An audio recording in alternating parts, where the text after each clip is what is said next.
Libro, El Evangelismo. De Elena G. de White. Capítulo 8.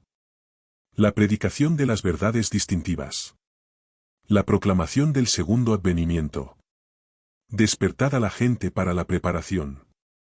Vivimos en la terminación de la historia de esta tierra. La profecía se está cumpliendo. Pronto Cristo vendrá con poder y grande gloria. No tenemos tiempo que perder.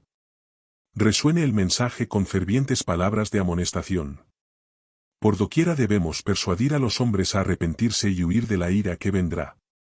Tienen almas que salvar o perder. No haya indiferencia en este asunto. El Señor llama a obreros que estén llenos de un propósito ferviente y decidido. Decid a la gente que esté preparada a tiempo y fuera de tiempo. Con las palabras de vida en vuestros labios, id a decir a los hombres y mujeres que el fin de todas las cosas está a las puertas. Preservemos nuestras almas en el amor de Dios. La nota de amonestación debe ser dada. La verdad no debe languidecer en nuestros labios. Debemos despertar a la gente para que haga una preparación inmediata, porque poco nos imaginamos lo que está delante de nosotros. Estoy tan convencida como siempre de que vivimos en el último remanente del tiempo. Presente cada maestro una puerta abierta ante todos los que quieran venir a Jesús, arrepintiéndose de sus pecados. Proclamadlo en todo país. Se me ha indicado que presente palabras de amonestación a nuestros hermanos y hermanas que están en peligro de perder de vista la obra especial para este tiempo. En todo país hemos de promulgar la segunda venida de Cristo, en el lenguaje del revelador, quien proclama: He aquí que viene con las nubes, y todo ojo le verá. Ha llegado el tiempo en que el mensaje de la pronta venida de Cristo ha de resonar por todo el mundo. El mensaje: El Señor viene. El Señor viene. Levantad vuestras cabezas y regocijaos. Oh, queremos pensar que los que oyen las gozosas nuevas, que reclaman el amor de Jesús, se sentirán llenos de gozo inenarrable y glorioso. Estas son las buenas y regocijantes nuevas que deberían galvanizar cada alma, y que deberían repetirse en nuestros hogares y compartirse con las personas con quienes nos encontramos en la calle. ¿Qué noticias más gozosas podrían comunicarse? Ahora debe oírse a lo largo de toda la línea la voz del centinela: la mañana viene y también la noche. La trompeta debe producir una nota certera porque estamos en el gran día de la preparación del Señor. No hay tiempo que perder. Haced resonar la alarma en todo el país. Decid a la gente que el día del Señor está cerca y que se ha aproximado con mucha prisa. Nadie quede sin amonestar. Nosotros habríamos podido estar en el lugar de las pobres almas que están en el error. De acuerdo con la verdad que hemos recibido en más abundancia que otras personas, somos deudores y por lo tanto debemos compartirla con ellas. No tenemos tiempo que perder. Los poderes de las tinieblas están trabajando con intensa energía, y Satanás avanza con astucia para sorprender a los que ahora duermen, tal como hace un lobo para apoderarse de su presa. Tenemos amonestaciones que debemos dar ahora, tenemos una obra que debemos realizar ahora, porque pronto será más difícil hacerlo de lo que nos imaginamos. La venida del Señor está más cercana de cuando creímos por primera vez. El gran conflicto se está aproximando a su final. Las noticias de cada calamidad que ocurre en el mar o en la tierra son testimonios del hecho de que el fin de todas las cosas está cercano. Las guerras y los rumores de guerra así lo indican. ¿Hay algún cristiano cuyo pulso no se apresure al anticipar los grandes acontecimientos que se están desarrollando ante nuestros ojos? El Señor está por venir. Oímos los pasos de un Dios que se aproxima para castigar al mundo por su iniquidad. Debemos prepararle el camino desempeñando nuestra parte en la preparación de un pueblo para este gran día. El mensaje debe tener el concurso de un poder viviente. El mensaje de la segunda venida de Cristo debe tener el concurso de un poder viviente. No debemos descansar hasta tanto hayamos visto a muchas almas convertirse a la bendita esperanza del regreso del Señor. En los días de los apóstoles el mensaje que éstos predicaron efectuó una obra real al apartar a las almas de los ídolos para hacerlas servir al Dios viviente. La obra que hoy debemos hacer es igualmente real, y la verdad de ahora sigue siendo verdad tanto como entonces, solo que debemos predicar el mensaje con mucho más fervor debido a que la venida del Señor está más cercana. El mensaje para esta época es positivo, sencillo y de la más grande importancia. Debemos obrar como hombres y mujeres que creen en esto. Nuestra obra consiste en esperar, velar, trabajar, orar y amonestar al mundo. Todo el cielo está en actividad ocupado en la preparación del día de la venganza de Dios, el día de la liberación de Sión. El tiempo de espera casi ha terminado. Los peregrinos y extranjeros que han estado buscando una patria mejor durante tanto tiempo casi han llegado al hogar. Siento deseos de exclamar, vamos rumbo a nuestro hogar. Estamos acercándonos rápidamente al tiempo cuando Cristo vendrá para reunir a sus redimidos para llevarlos consigo. Revelen todos los discursos la venida de Cristo. Las verdades de la profecía están unidas, y al estudiarlas, forman un hermoso conjunto de verdades prácticas. Todos los discursos que damos han de revelar claramente que estamos esperando, trabajando y orando por la venida del Hijo de Dios. Su venida es nuestra esperanza. Esta esperanza ha de estar vinculada con todas nuestras palabras y obras, con todas nuestras asociaciones y relaciones. La clave de la historia. La comprensión de la esperanza en la segunda venida de Cristo es la clave que abre toda la historia futura, y explica todas las lecciones del porvenir. El efecto de la predicación de la segunda venida de Cristo. La segunda venida del Hijo del Hombre ha de ser el tema maravilloso que se mantenga ante la gente. He aquí un tema que no debe descartarse de nuestros discursos. Las realidades eternas deben mantenerse ante la mente, y las atracciones del mundo aparecerán como son, completamente inútiles, como vanidades. ¿Qué hemos de hacer con las vanidades del mundo, sus alabanzas, sus riquezas, sus honores, o sus placeres? Somos peregrinos y extranjeros que esperamos la bienaventurada esperanza, la manifestación gloriosa de nuestro Señor y Salvador Jesucristo, y oramos por ella. Si creemos esto y lo manifestamos en nuestra vida práctica, ¿qué acción vigorosa inspirarán esta fe y esta esperanza, qué ferviente amor mutuo, qué vida cuidadosa y santa para la gloria de Dios, y en el respeto que manifestemos por la remuneración, qué nítidas líneas de demarcación nos distinguirán con evidencia del mundo? Manuscrito 39, 1893. Mantenedla ante la gente. La verdad de que Cristo viene debe ser mantenida ante toda mente. Debe cuidarse de no establecer fechas. Los tiempos y las sazones son del dominio exclusivo de Dios. ¿Y por qué no nos ha dado Dios este conocimiento? Porque no haríamos un uso correcto de él si nos lo diera. De este conocimiento resultaría un estado de cosas tal entre nuestros hermanos que retardaría grandemente la obra de Dios de preparar un pueblo que permanezca en pie en el gran día que ha de venir. No hemos de embarcarnos en especulaciones con respecto a los tiempos y las sazones que Dios no ha revelado. Jesús dijo a sus discípulos que velaran, pero no respecto a un tiempo definido. Sus seguidores han de estar en la posición de aquellos que escuchan las órdenes de su capitán, han de vigilar, esperar, orar y trabajar, mientras se acerca el tiempo para la venida del Señor, pero nadie podrá predecir justamente cuándo vendrá ese tiempo, pues, del día y hora nadie sabe. No podéis decir que Él vendrá de aquí a 1 año, o 2, o 5 años, ni tampoco debéis postergar su venida declarando que no ocurrirá antes de 10 o de 20 años. No hemos de saber el tiempo definido, ni del derramamiento del Espíritu Santo ni de la venida de Cristo. La verdad acerca del santuario. El fundamento de nuestra fe. La correcta comprensión del ministerio del santuario celestial es el fundamento de nuestra fe. El centro de la obra de expiación de Cristo. El pueblo de Dios debería comprender claramente el asunto del santuario y del juicio investigador. Todos necesitan conocer por sí mismos el ministerio y la obra de su gran sumo sacerdote. De otro modo, les será imposible ejercitar la fe tan esencial en nuestros tiempos, o desempeñar el puesto al que Dios los llama. Cada cual tiene un alma que salvar o perder. Todos tienen una causa pendiente ante el tribunal de Dios. Cada cual debería encontrarse cara a cara con el gran juez. Cuán importante es, pues, que cada uno contemple a menudo de antemano la solemne escena del juicio en sesión, cuando serán abiertos los libros, cuando con Daniel, cada cual tendrá que estar en pie al fin de los días. Todos los que han recibido la luz sobre estos asuntos deben dar testimonio de las grandes verdades que Dios les ha confiado. El santuario en el cielo es el centro mismo de la obra de Cristo en favor de los hombres. Concierne a toda alma que vive en la tierra. Nos revela el plan de la redención, nos conduce hasta el fin mismo del tiempo y anuncia el triunfo final de la lucha entre la justicia y el pecado. Es de la mayor importancia que todos investiguen a fondo estos asuntos, y que estén siempre prontos a dar respuesta a todo aquel que les pidiere razón de la esperanza que hay en ellos. La clave para un completo sistema de verdad.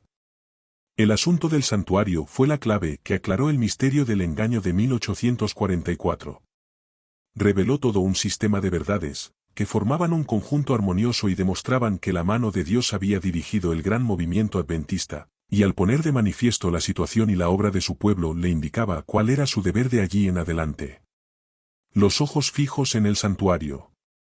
Como pueblo, debemos ser estudiantes fervorosos de la profecía, no debemos descansar hasta que entendamos claramente el tema del santuario, que ha sido presentado en las visiones de Daniel y de Juan.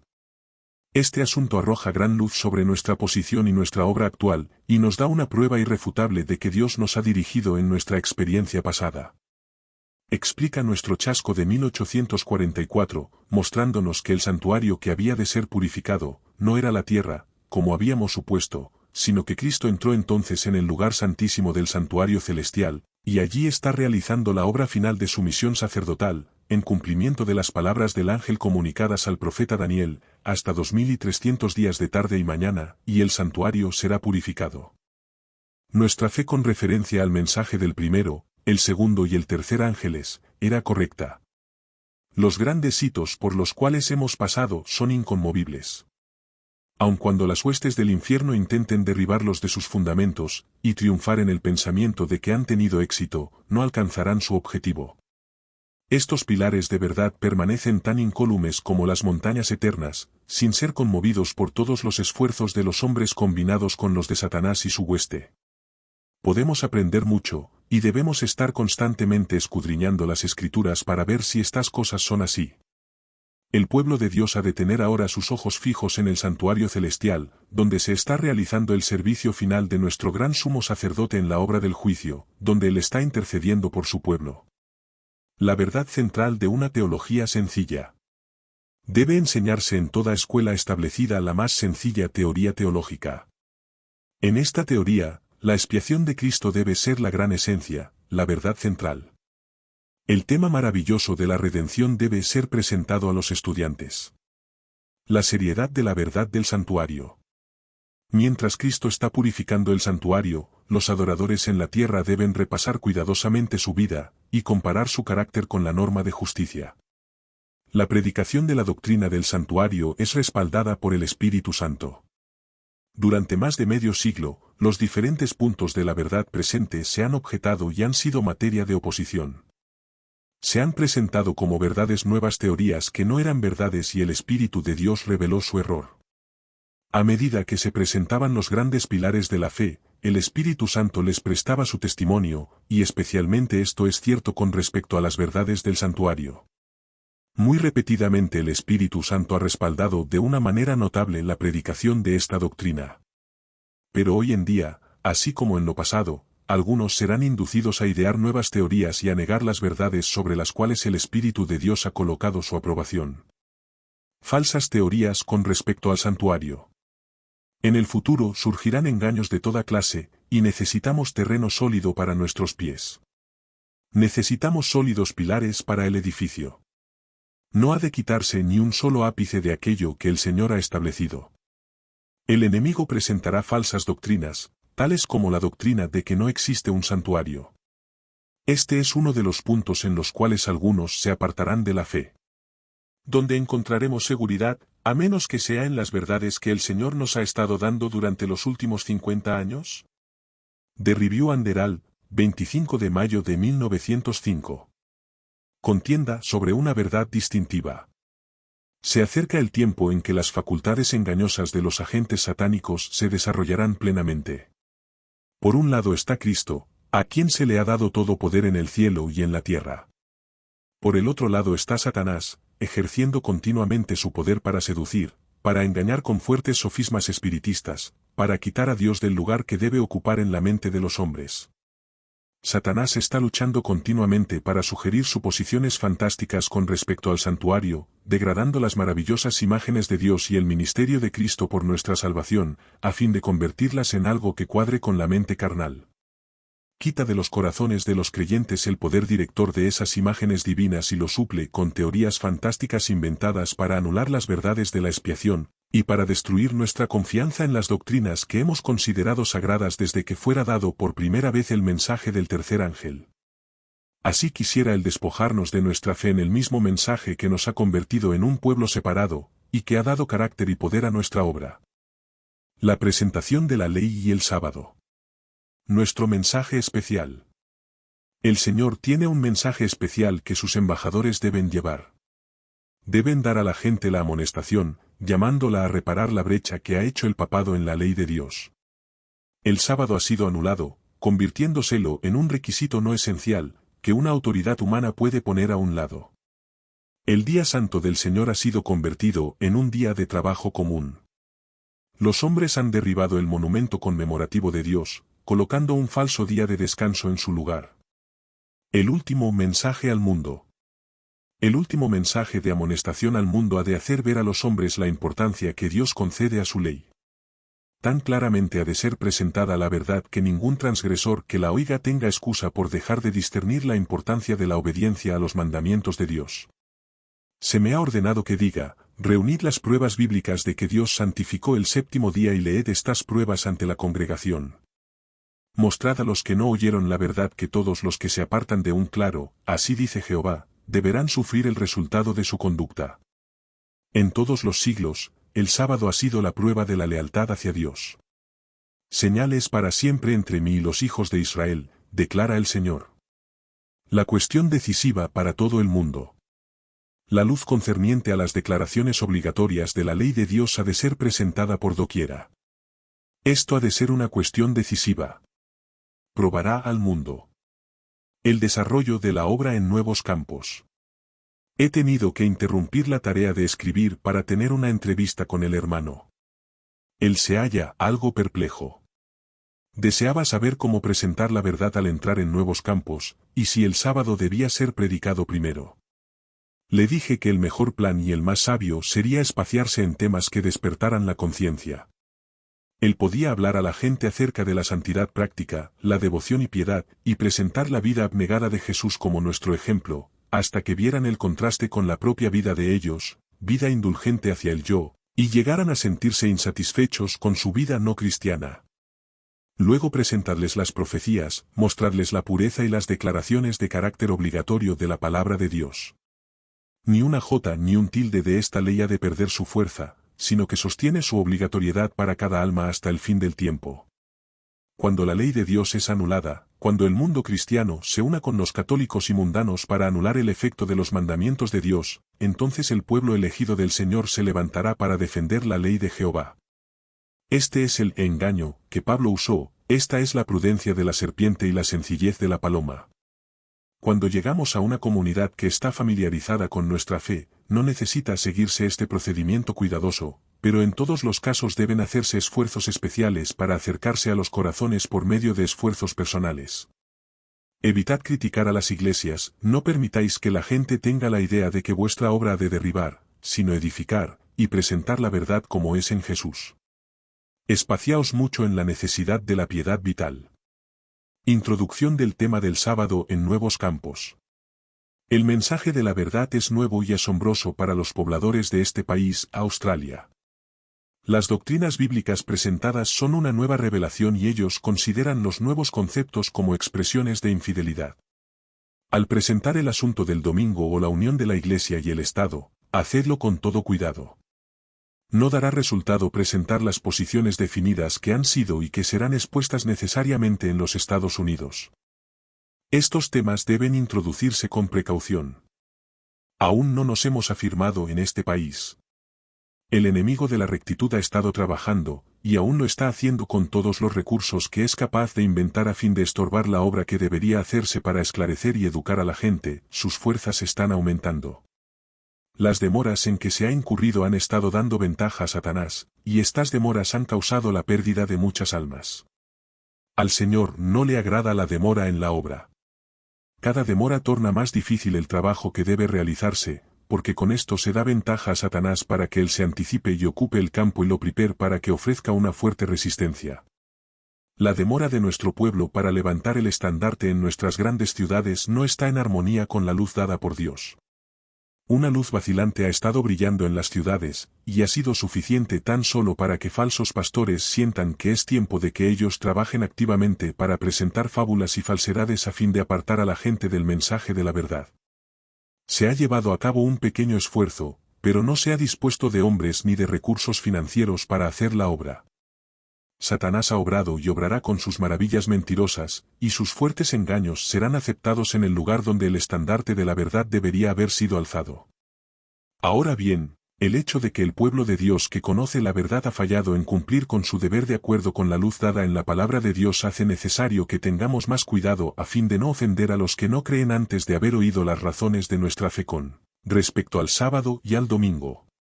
Es necesario dar ahora mismo a la gente una instrucción paciente y bondadosa, no hay que contrarrestar de una sola vez la educación recibida durante toda la vida, los que presentan la verdad deben manifestar mucho tacto y paciencia en el esfuerzo. Diferid su presentación. No debéis creer que es vuestro deber introducir argumentos sobre el asunto del sábado al encontraros con la gente. Si las personas mencionan el tema, decidles que no constituye esto vuestra preocupación ahora. Pero cuando ellos entregan su corazón, su mente y su voluntad a Dios, entonces están preparados, libres de prejuicios, para pesar la evidencia con respecto a estas solemnes verdades decisivas.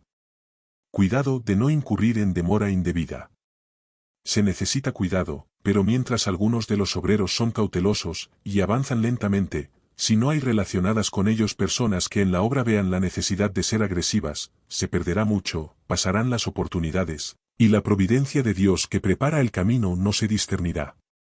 Cuando las personas que están bajo convicción no son inducidas a efectuar una decisión en la primera oportunidad posible, existe peligro de que la convicción vaya desapareciendo. Con frecuencia, cuando una congregación se encuentra precisamente en el momento en que el corazón está preparado para el asunto del sábado, se posterga este tema por temor a las consecuencias. Esto se ha hecho, y el resultado no ha sido bueno. En una breve campaña. Cuando tenéis una congregación delante de vosotros solamente durante 2 semanas, no posterguéis la presentación del sábado hasta que se presente todo lo demás, suponiendo que así preparáis el camino para ese tema. Elevad la norma, los mandamientos de Dios y la fe de Jesús. Haced de esto el tema importante. Luego, por vuestros poderosos argumentos, dadle una fuerza aún mayor. Espaciaos más en el Apocalipsis. Leed, explicad y destacad su enseñanza. Nuestra guerra es agresiva. Tremendos problemas están delante de nosotros, sí, son inminentes. Asciendan nuestras oraciones a Dios para que los 4 ángeles todavía sostengan los 4 vientos, a fin de que no soplen para perjudicar o destruir, hasta que la última amonestación haya sido dada al mundo. Trabajemos entonces en armonía con nuestras oraciones. Que nada empequeñezca la fuerza de la verdad para este tiempo. La verdad presente ha de ser nuestra preocupación. El mensaje del tercer ángel debe hacer su obra de separar de las iglesias a un pueblo que sostendrá los principios de la verdad eterna. Un mensaje de vida y muerte. Como pueblo nos encontramos en peligro de dar el mensaje del tercer ángel de una manera tan indefinida que no impresione a la gente. Nuestro mensaje es un mensaje de vida y muerte, y debemos permitir que este mensaje aparezca como es, el gran poder de Dios. Entonces el Señor lo hará eficaz. Hemos de presentarlo con toda su fuerza notable. El mensaje no debe ser encubierto. Satanás ha ideado un estado de cosas por el cual la proclamación del mensaje del tercer ángel será detenida. Debemos precavernos de sus planes y métodos. No debe suavizarse el tono de la verdad, no debe disimularse el mensaje para este tiempo. El mensaje del tercer ángel debe ser fortalecido y confirmado. El capítulo 18 de Apocalipsis revela la importancia de presentar la verdad no en términos mesurados, sino con valentía y poder. Ha habido demasiados rodeos en la proclamación del mensaje del tercer ángel. El mensaje no ha sido dado tan clara y distintamente como debiera haber sido proclamado. ¿Cómo presentó Cristo la ley? Cristo presentó los principios de la ley de Dios de una manera directa y con fuerza, mostrando a sus oyentes que habían dejado de poner en práctica estos principios. Sus palabras eran tan definidas y precisas que los que lo escuchaban no hallaban oportunidad para cavilar o levantar objeciones. Pablo adaptó sus métodos. A los gentiles, a Pablo, les predicó a Cristo como su única esperanza de salvación, pero no tenía al principio algo definido que decir sobre la ley. Más después que sus corazones entraban en calor con la presentación de Cristo como el don de Dios a este mundo, y de lo que comprendía la obra del Redentor al hacer el costoso sacrificio para manifestar el amor de Dios al hombre, mostraba con la más elocuente sencillez ese amor por todo el género humano, tanto judíos como gentiles, para que pudieran salvarse entregando sus corazones al Señor. Así, una vez que, enternecidos y subyugados se entregaban al Señor, presentaba la ley de Dios como la prueba de su obediencia. Esta era la manera en que trabajaba, adaptaba sus métodos para ganar almas. Primero, los principios fundamentales. No hagáis prominentes los rasgos del mensaje que son una condenación de las costumbres y prácticas de la gente, hasta que los oyentes tengan una oportunidad de conocer que somos creyentes en Cristo, que creemos en su divinidad y en su preexistencia. Sea el testimonio del Redentor del mundo el tema en el cual nos espaciemos. Predicamos el Evangelio. Comprendan los que no son de nuestra fe que predicamos el Evangelio así como la ley, y se regocijarán por estas verdades, y muchos se decidirán en favor de la verdad. Convencerá de pecado. La ley y el Evangelio, revelados en la palabra, han de ser predicados a la gente, pues la ley y el Evangelio combinados, convencerán del pecado. La ley de Dios, aun cuando condene el pecado, señala el Evangelio, revelando a Jesucristo, en el cual habita toda la plenitud de la divinidad corporalmente. La gloria del Evangelio refleja luz sobre la era judaica, dando significado a toda la economía hebrea de símbolos y sombras. Así, tanto la ley como el Evangelio, están combinados. En ningún discurso se los debe divorciar.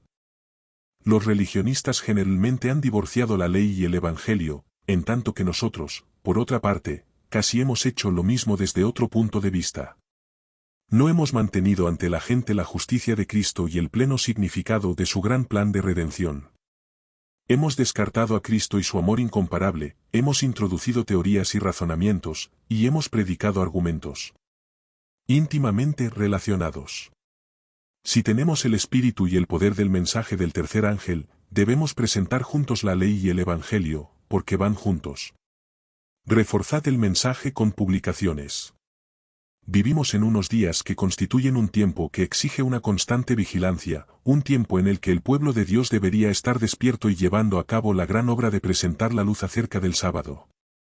Esta postrera advertencia a los habitantes de la tierra debe hacer que los hombres vean la importancia que Dios atribuye a su santa ley. Hay que presentar la verdad con tanta claridad que ningún transgresor que la escuche deje de advertir la importancia que tiene la obediencia del mandamiento del sábado. Hay una obra que todos deben hacer a fin de que las sencillas verdades de la palabra de Dios sean conocidas. Las palabras de las Escrituras deberían imprimirse y publicarse tal como aparecen en la Biblia. Sería muy conveniente si se publicaran tal como aparecen en la Biblia el capítulo 19 de Éxodo y la mayor parte del capítulo 20, y los versículos 12 a 18 del capítulo 31. Colocad estas verdades en libritos y folletos y dejad que la palabra de Dios hable a la gente. Cuando se predique un sermón de importancia especial acerca de la ley, imprimidlo si tenéis los medios para hacerlo.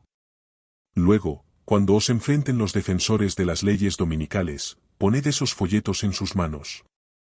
Decidles que no tenéis nada que discutir acerca del asunto del domingo, porque tenéis un claro, así dice Jehová, que respalda vuestra observancia del séptimo día.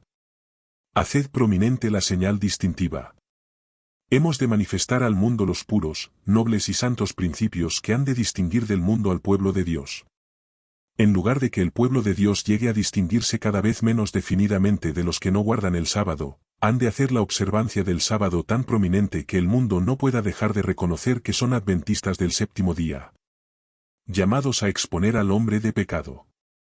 En el tiempo mismo en que vivimos, el Señor ha llamado a su pueblo y le ha dado un mensaje para presentar. Lo ha llamado a exponer la maldad del hombre de pecado, que ha hecho de la ley del domingo un poder distintivo, que ha pensado cambiar los tiempos y la ley, y ha oprimido al pueblo de Dios que se mantiene firme para honrarlo y guardar el único verdadero día de reposo, el sábado de la creación, como santo para el Señor. Un pueblo distinto con un mensaje decisivo. El Señor se ha agradado en dar a su pueblo el mensaje del tercer ángel como un mensaje decisivo para presentar al mundo. Juan contempla a un pueblo distinto y separado del mundo, que se rehúsa a adorar a la bestia o a su imagen, que tiene la señal de Dios, que guarda su sábado, el séptimo día, que ha de ser mantenido santo como un monumento conmemorativo del Dios viviente, el Creador de los cielos y de la tierra. De este pueblo escribe el apóstol: aquí están los que guardan los mandamientos de Dios, y la fe de Jesús.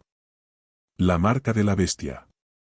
Pero cuando la observancia del domingo sea impuesta por la ley, y que el mundo sea ilustrado respecto a la obligación del verdadero día de descanso, entonces el que transgrediere el mandamiento de Dios para obedecer un precepto que no tiene mayor autoridad que la de Roma, honrará con ello al papado por encima de Dios, rendirá homenaje a Roma y al poder que impone la institución establecida por Roma, adorará a la bestia y su imagen.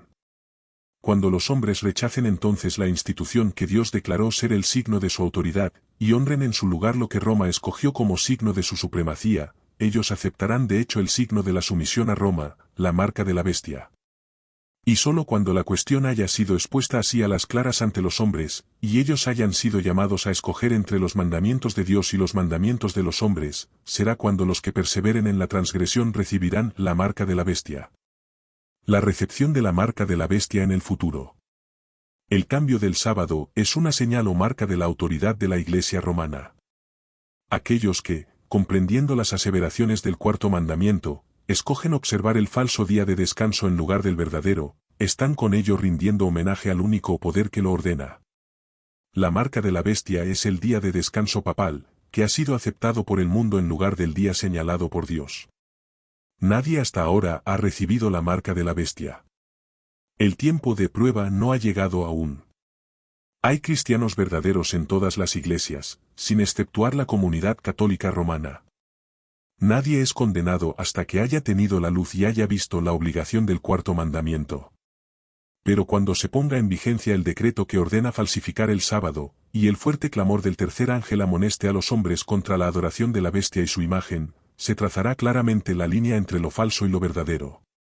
Entonces los que continúen aún en transgresión recibirán la marca de la bestia. Con pasos rápidos nos aproximamos a este periodo. Cuando las iglesias protestantes se unan con el poder secular para sostener una falsa religión, a la cual se opusieron sus antepasados soportando la más terrible persecución, entonces el día de descanso papal será hecho obligatorio por la autoridad combinada de la Iglesia y el Estado. Habrá una apostasía nacional, que determinará tan solo la ruina nacional. Cuando se rechaza el sello de Dios. Si se os ha presentado la luz de la verdad que revela el sábado del cuarto mandamiento y que muestra que en la palabra de Dios no hay fundamento para la observancia del domingo, y sin embargo seguís aferrándoos al falso día de reposo, rehusando observar el santo sábado al que Dios llama, mi día santo, recibís la marca de la bestia. ¿Cuándo ocurre esto?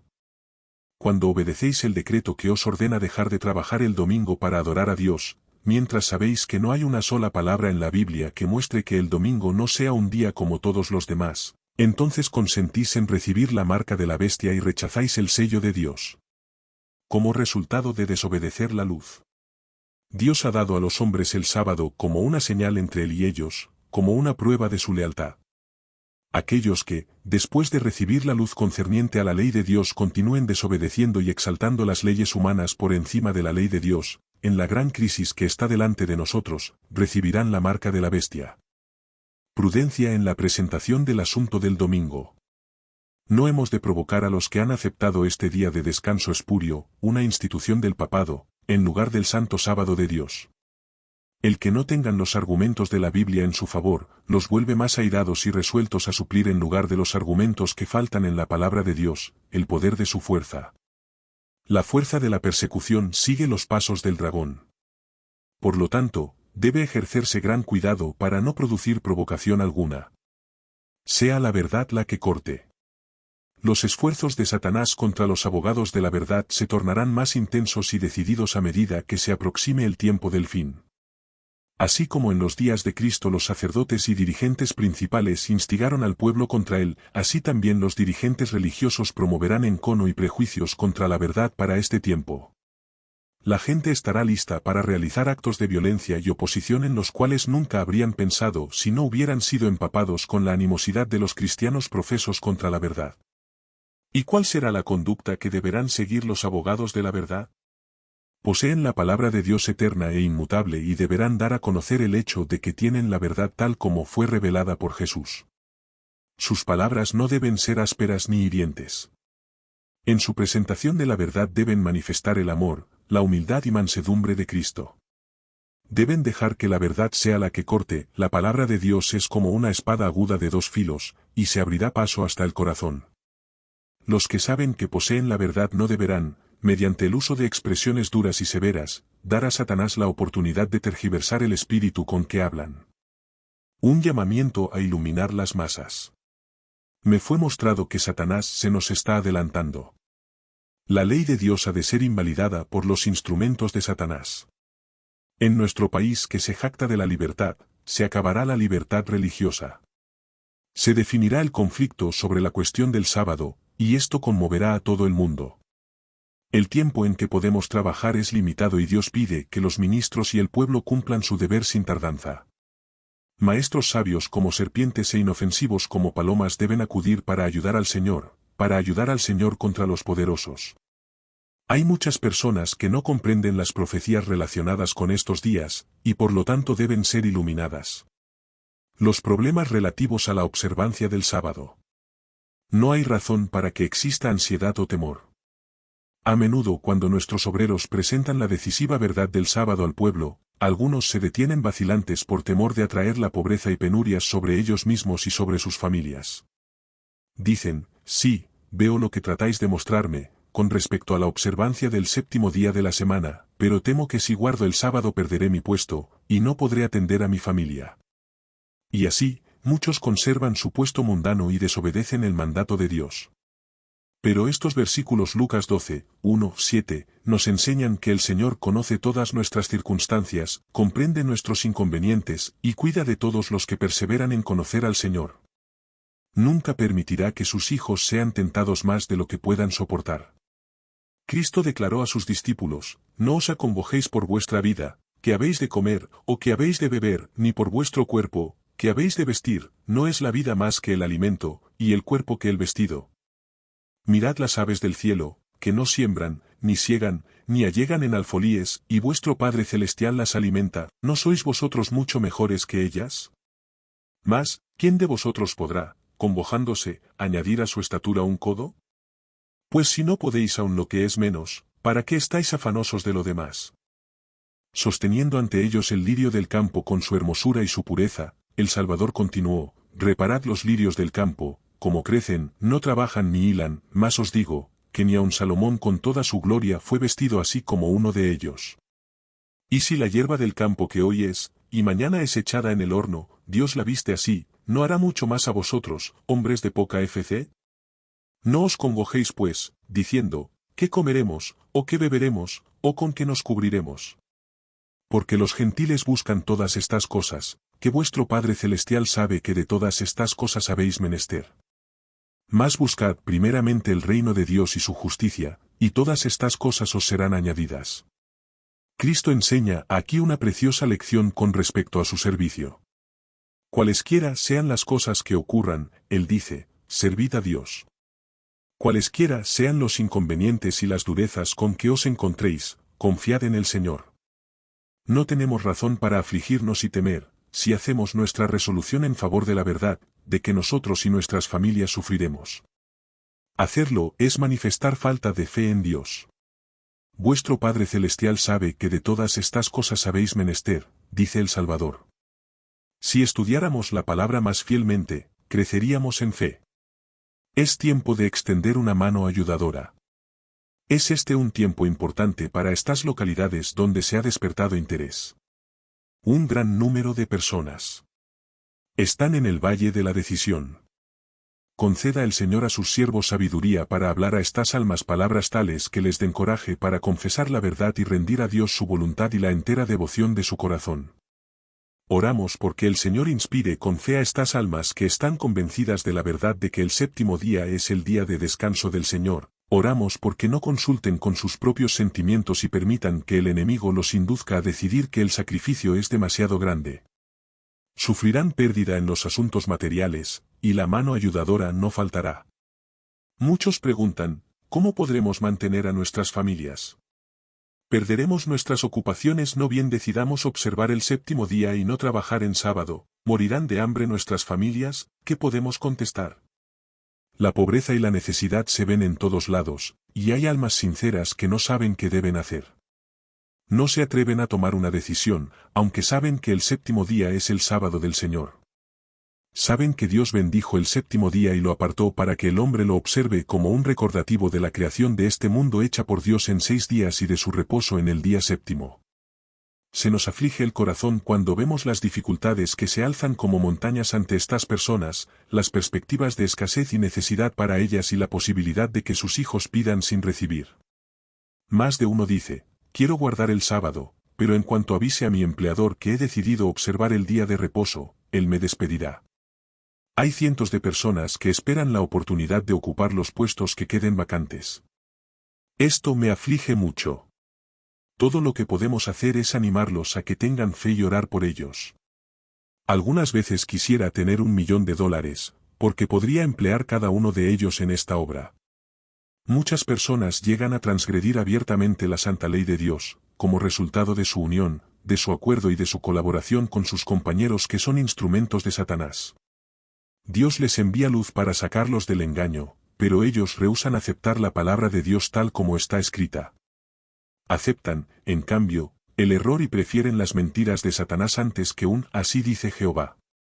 Y estos abogados del error hacen que sea muy difícil que los que captan la verdad la obedezcan. Los ojos humanos ven únicamente hambre ante los que observan el sábado. Nunca producirá hambre.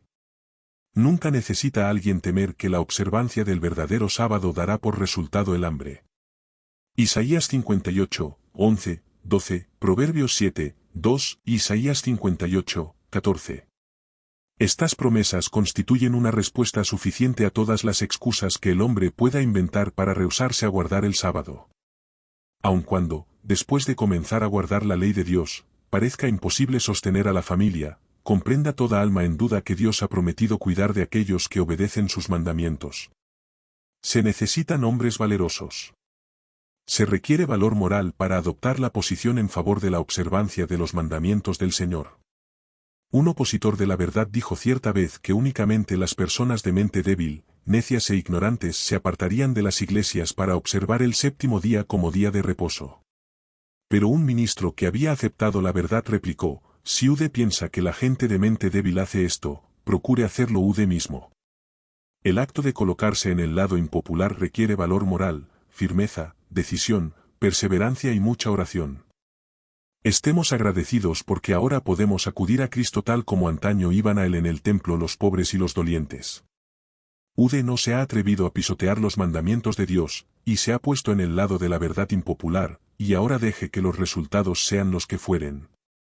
¿Cree Ude que el Salvador se alejará y lo dejará luchar solo? No, nunca. Pero él nunca dijo a sus discípulos que no experimentarían pruebas, que no tendrían que manifestar abnegación ni realizar sacrificios. El Maestro fue varón de dolores, experimentado en quebrantos. Porque ya conocéis la gracia de nuestro Señor Jesucristo, que por amor a vosotros se hizo pobre, siendo rico, para que vosotros con su pobreza fueseis enriquecidos. 2 Corintios 8, 9. Damos gracias a Dios porque en su pobreza Ude puede llamar a Dios su Padre. La pobreza está por sobrecoger a este mundo, y habrá un tiempo de angustia como nunca ha habido hasta ahora. Habrá guerras y rumores de guerra, y la palidez invadirá los rostros de los hombres. Puede ser que Ude tenga que sufrir angustia, puede ser que algunas veces pase hambre, pero Dios no lo olvidará en su sufrimiento. Él probará su fe. No debemos vivir para agradarnos. Estamos aquí para dar a conocer a Cristo al mundo, para representarlo a Él y su poder ante la humanidad. Es tiempo de confiar en la palabra. En el desierto, cuando todos los medios de sustento se habían agotado, Dios envió a su pueblo maná del cielo, y esto en una provisión suficiente y constante. Dicha provisión había de enseñarles que mientras confiasen en Dios y anduviesen en sus caminos, Él no los abandonaría. El Salvador puso ahora en práctica la lección que había enseñado a Israel. La palabra de Dios había dado socorro a la hueste hebrea, y la misma palabra se lo daría también a Jesús. Esperó el tiempo en que Dios había de traerle alivio. Se hallaba en el desierto en obediencia a Dios, y no iba a obtener alimentos siguiendo las sugestiones de Satanás. En presencia del universo, atestiguó que es menor calamidad sufrir lo que venga, que apartarse en un ápice de la voluntad de Dios. No con solo el pan vivirá el hombre, mas con toda palabra que sale de la boca de Dios. Muchas veces el que sigue a Cristo se ve colocado donde no puede servir a Dios y llevar adelante sus empresas mundanales. Tal vez le parezca que la obediencia a algún claro requerimiento de Dios le privará de sus medios de sostén. Satanás quisiera hacerle creer que debe sacrificar las convicciones de su conciencia. Pero lo único en que podemos confiar en este mundo es la palabra de Dios. Buscad primeramente el reino de Dios y su justicia, y todas estas cosas os serán añadidas. Mateo 6:33. Aun en esta vida, no puede beneficiarnos el apartarnos de la voluntad de nuestro Padre Celestial. Cuando aprendamos a conocer el poder de su palabra no seguiremos las sugestiones de Satanás para obtener alimento o salvarnos la vida. Lo único que preguntaremos será, ¿cuál es la orden de Dios, y cuál es su promesa? Conociéndolas, obedeceremos la primera y confiaremos en la segunda. Un llamado a uno que está en el valle de la decisión. El enemigo le ha estado diciendo que espere una oportunidad más conveniente. Él ha estado cerca con sus artificios, presentándole a Ude las ventajas que tendría si no observara el sábado, y las desventajas que resultarían de guardarlo. Ha preparado estas diversas excusas para inducirlo a no efectuar su decisión de obedecer la ley de Dios. Satanás es un engañador. Falsifica el carácter de Dios, y Ude ha aceptado su tentación. Todas las imaginaciones que Ude se ha hecho han demostrado falta de confianza en su Padre Celestial. Pensó que después de haber alcanzado cierta prosperidad en su negocio, obedecería el sábado del cuarto mandamiento. Pero el Señor exige de cada uno de sus súbditos total obediencia. Los requisitos de Dios le fueron presentados a Ude, y Ude ha estado imponiendo condiciones a Dios. Y todo el tiempo Satanás ha estado trabajando para hacerle a Ude cada vez más imposible, a medida que consideraba el asunto, decidirse a guardar el sábado. Se ha estado volviendo Ude cada vez menos susceptible a la obra del Espíritu de Dios sobre su corazón. El Señor me ha dado un mensaje para Ude y para sus hijos, de que asuman el deber que han descuidado por mucho tiempo, de andar en la luz como Él está en luz. Amarás al Señor tu Dios de todo tu corazón, y de toda tu alma y de toda tu mente. Haz esto, dijo Cristo a un doctor de la ley, y vivirás. Esta es la voz de Dios a Ude mismo y a sus hijos. La ley de Dios es buena, justa y provechosa para todos los que obedecen, y Ude mostrará que honra a quien obedece. Cuando su mente se haya puesto de acuerdo con la voluntad de Dios, para obedecer sus mandamientos, piensa que el Señor no tendrá cuidado de Ude y de sus intereses temporales. Casi ha estado persuadido, pero no obedeció. Pensó esperar hasta que el camino se aclara ante Ude. El Señor ha hecho a todo agente humano responsable de su conducta. Las exigencias de Dios han de ser su primera consideración. La obediencia a Dios es su primer deber.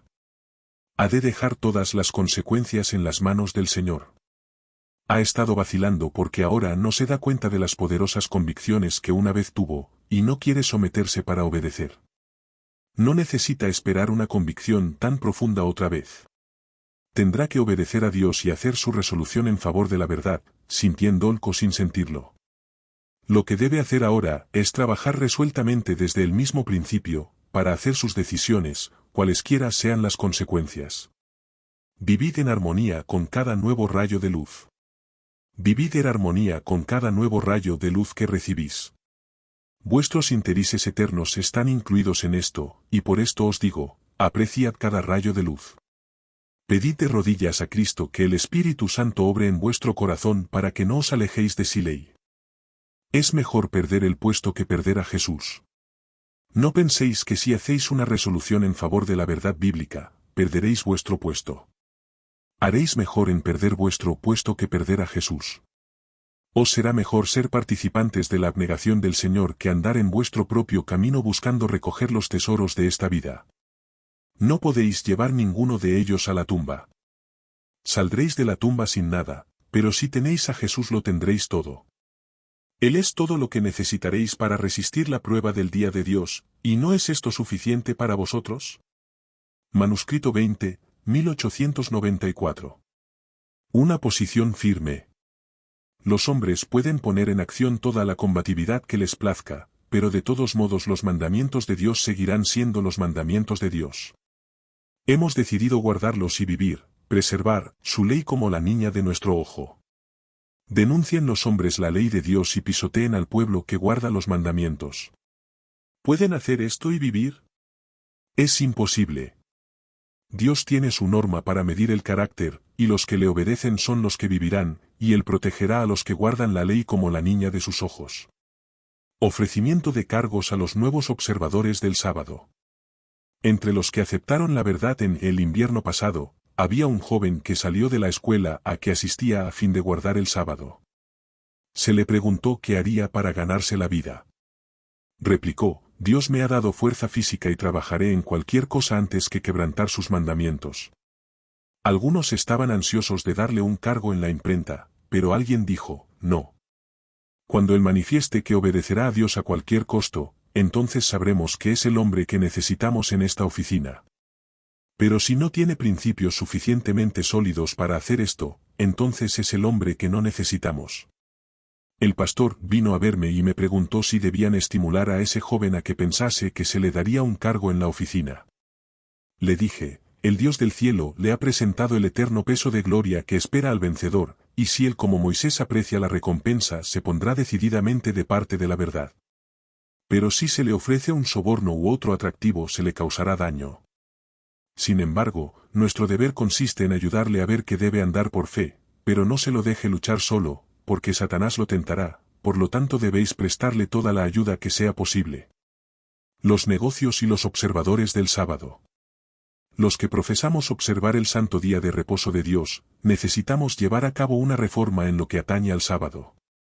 Algunos hablan de sus negocios y trazan planes en sábado, y Dios considerará esto tal como si en realidad hubiesen efectuado esas transacciones comerciales.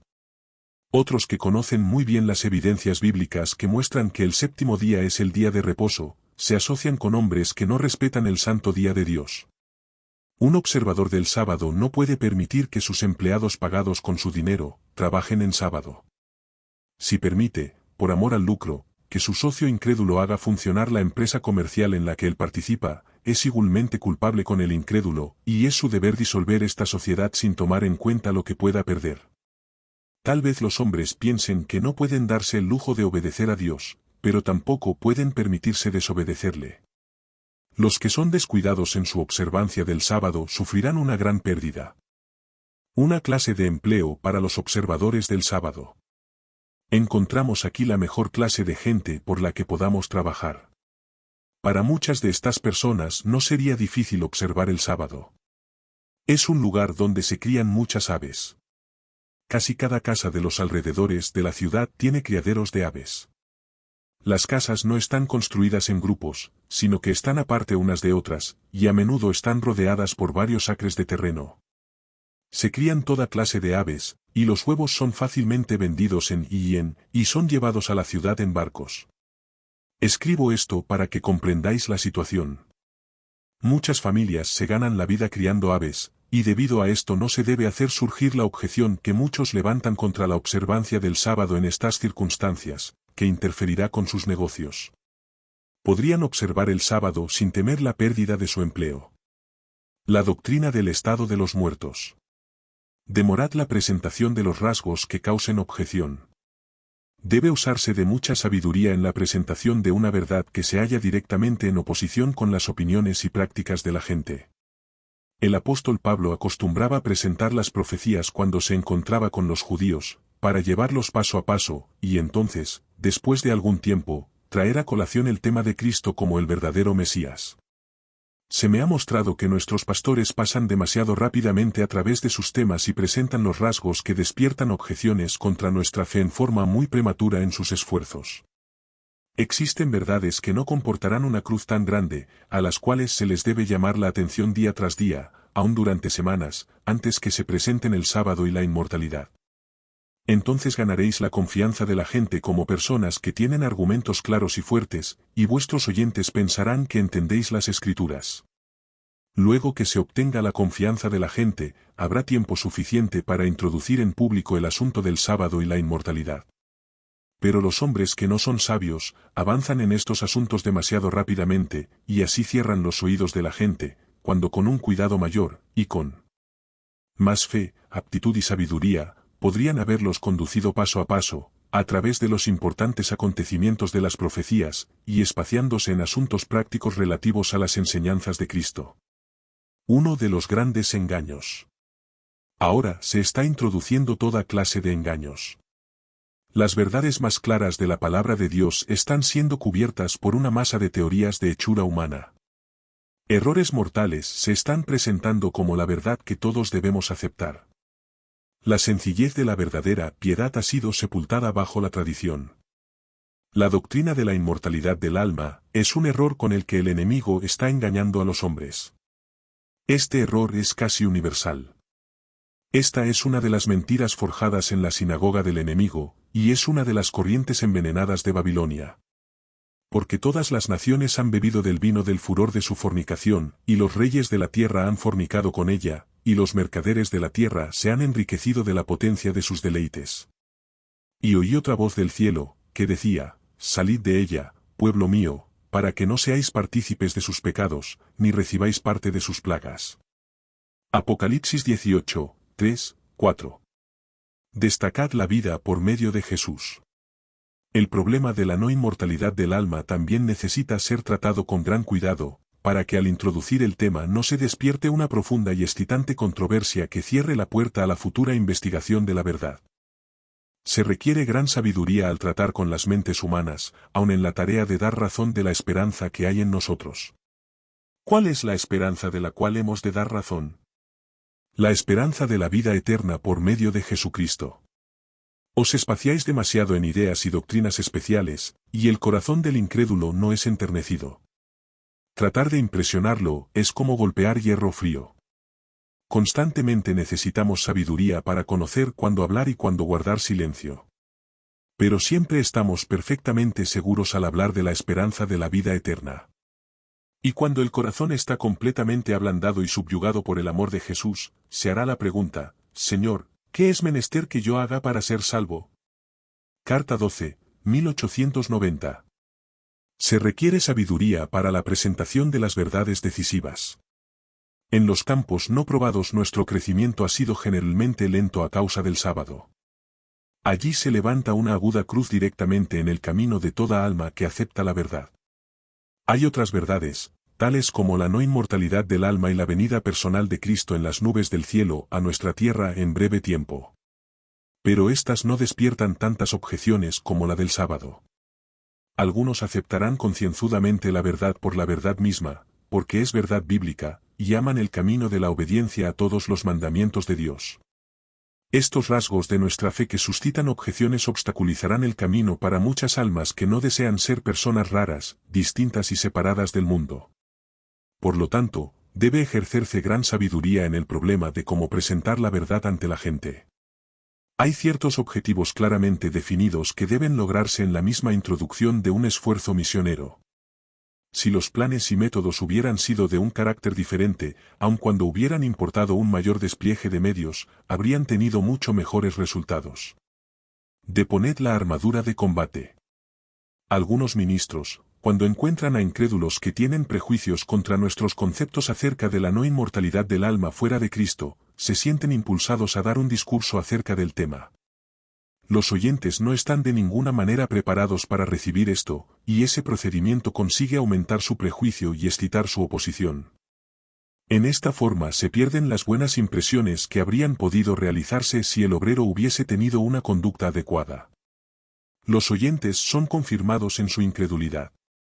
Habría sido posible ganar los corazones, pero el ministro se había puesto la armadura de combate. Se les dio comida sólida y como resultado las almas que habrían podido ganarse fueron alejadas más aún de lo que estaban. Hay que deponer la armadura de combate, el espíritu combativo. Si actuamos en la forma como Cristo actuó, podremos alcanzar a los hombres donde están. La correcta comprensión es indispensable. La correcta comprensión de lo que dicen las Escrituras concerniente al estado de los muertos es esencial para este tiempo. La palabra de Dios declara que los muertos nada saben, su odio y su amor han desaparecido. Debemos apoyar nuestra autoridad en la segura palabra profética. A menos que estemos versados en las Escrituras correremos el riesgo de ser engañados por el tremendo poder de Satanás capaz de obrar milagros, cuando éste se manifieste en nuestro mundo, y de atribuir sus obras a Dios, porque la palabra de Dios declara que, si fuere posible, los mismos escogidos serán engañados. A menos que estemos arraigados y fundamentados en la verdad, seremos barridos por las trampas engañosas de Satanás. Debemos aferrarnos a nuestras Biblias. Si Satanás puede haceros creer que en la palabra de Dios hay cosas que no son inspiradas, entonces estará preparado para entrampar vuestras almas. Entonces no tendremos seguridad ni certidumbre precisamente en el tiempo cuando necesitaremos saber cuál es la verdad. El mensaje de la mayordomía cristiana. Enseñad a cada converso. Toda alma convertida ha de saber lo que Dios exige en cuanto a los diezmos y ofrendas. Todo aquello de que gozan los hombres lo reciben de la gran hacienda del Señor, y Él se agrada de que sus herederos disfruten de sus bienes, pero Él ha hecho un contrato especial con todos los que se colocan bajo el estandarte ensangrentado del príncipe Emanuel, para que muestren su dependencia de Dios y su responsabilidad ante Él devolviendo a su tesorería una porción determinada como algo que le pertenece. Esto ha de invertirse en sostener la obra misionera que debe ser hecha para que ellos puedan cumplir la comisión que les fuera confiada por el Hijo de Dios precisamente antes que dejara a sus discípulos.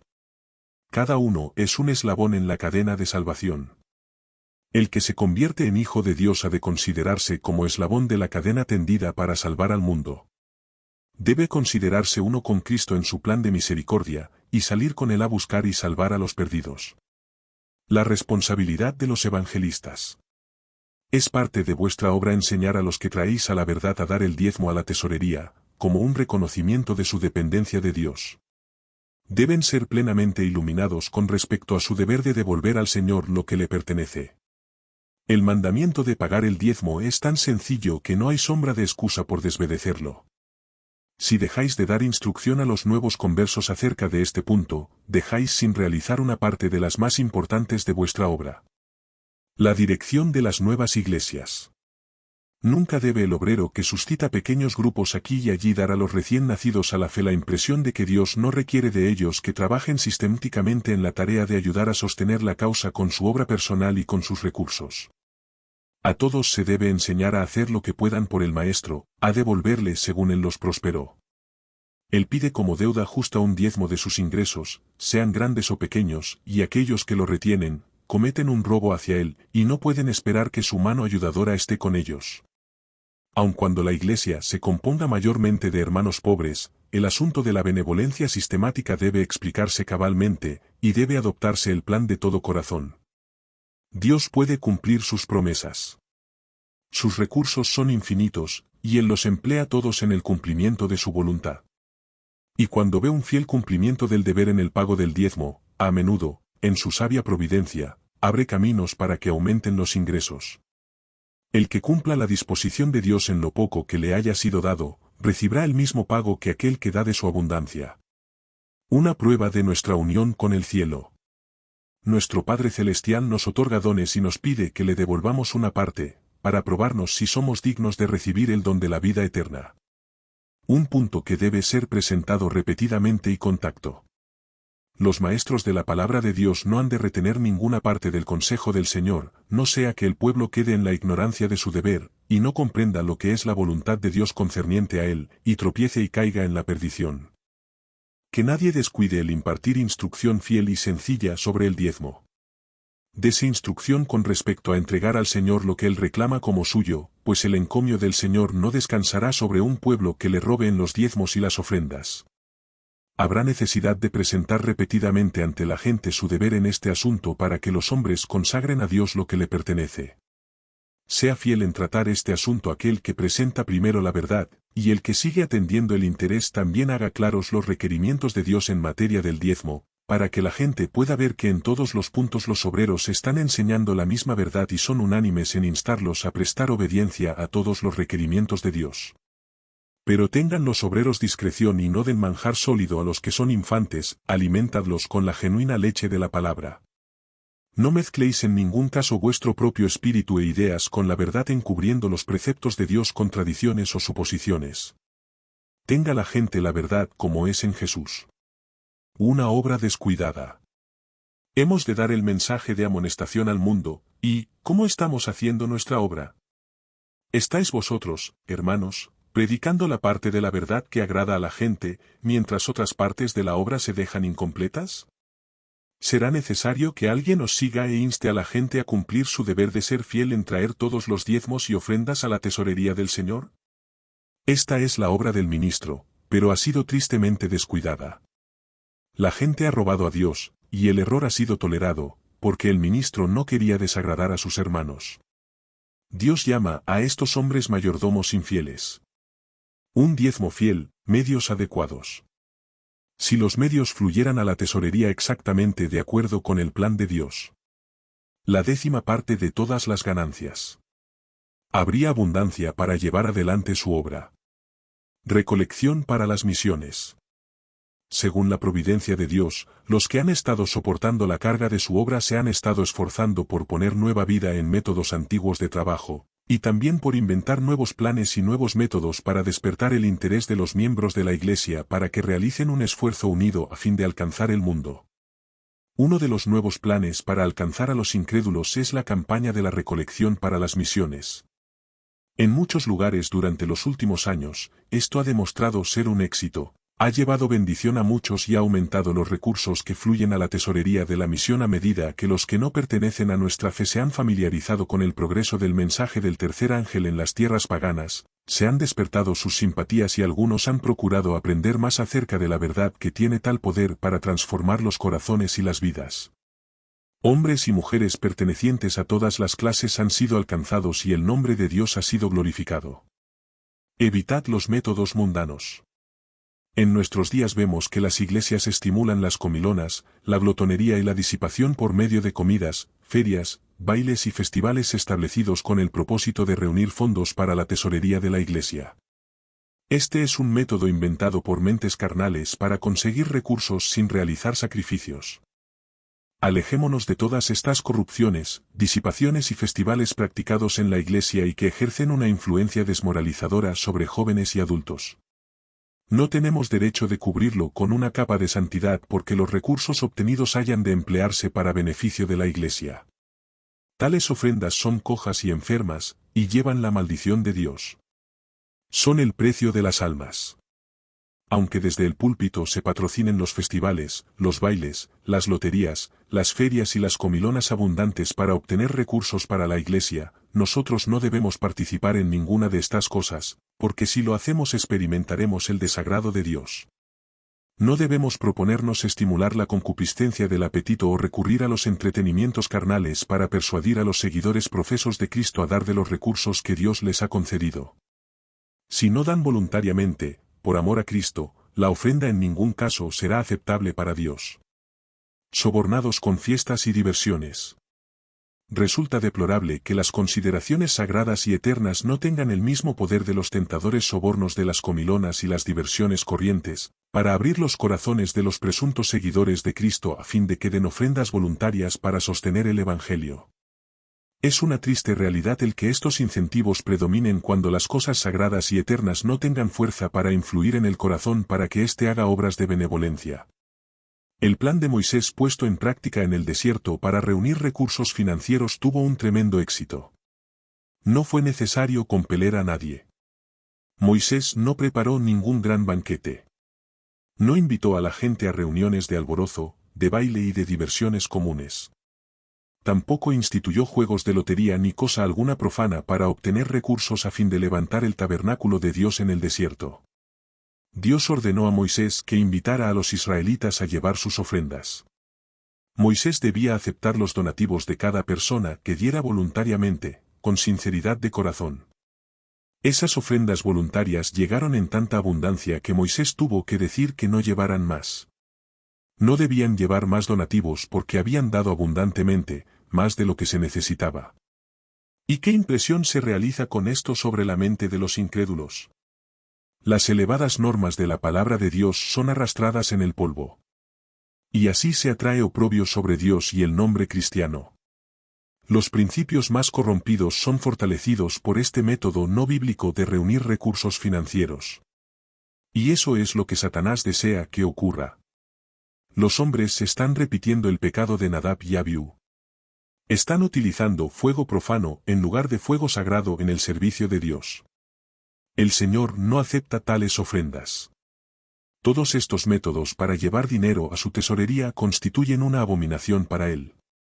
Es una falsa devoción la que promueve tales procedimientos.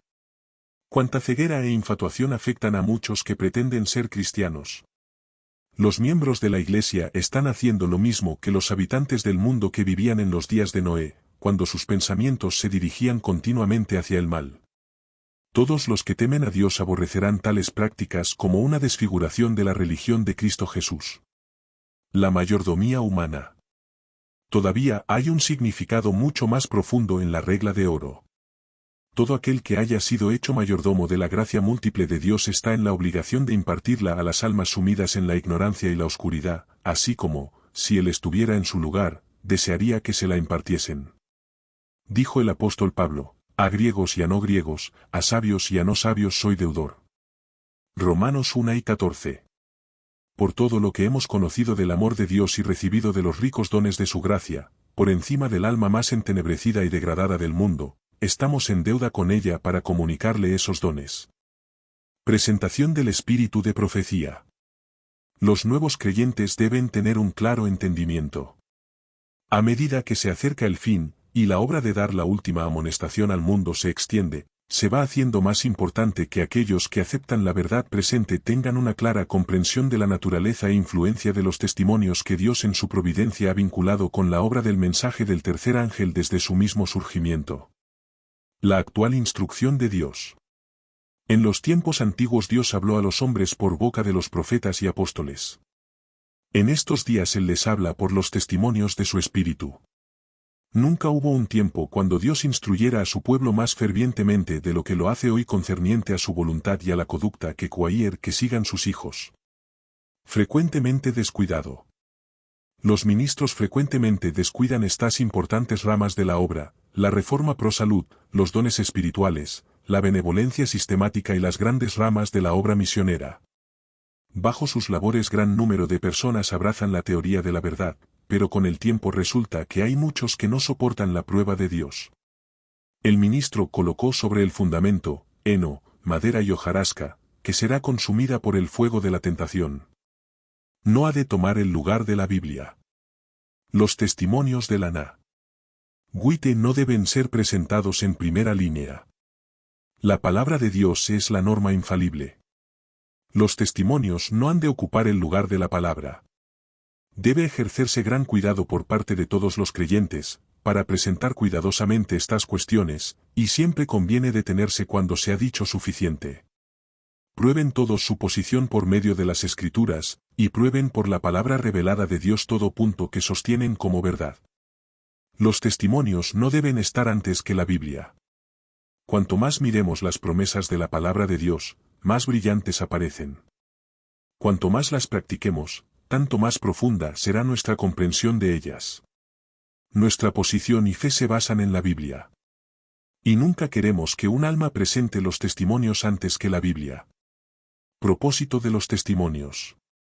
La palabra de Dios es suficiente para iluminar la mente más entenebrecida, y puede ser entendida por los que tienen el deseo de comprenderla.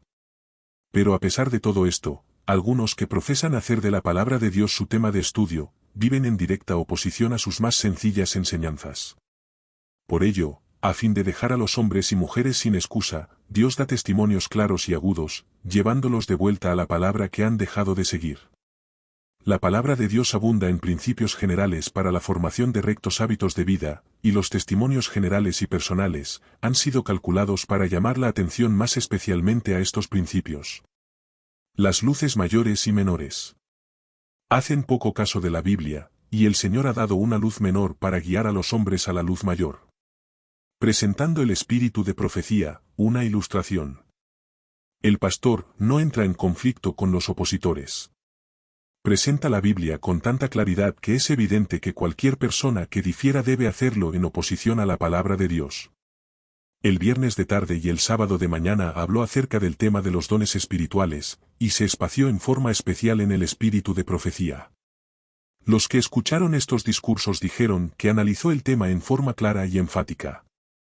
En su enseñanza, el pastor demostró que el espíritu de profecía tiene una parte importante que desempeñar en el afianzamiento de la verdad. Cuando concluyó su parte me invitó a hablar a la gente.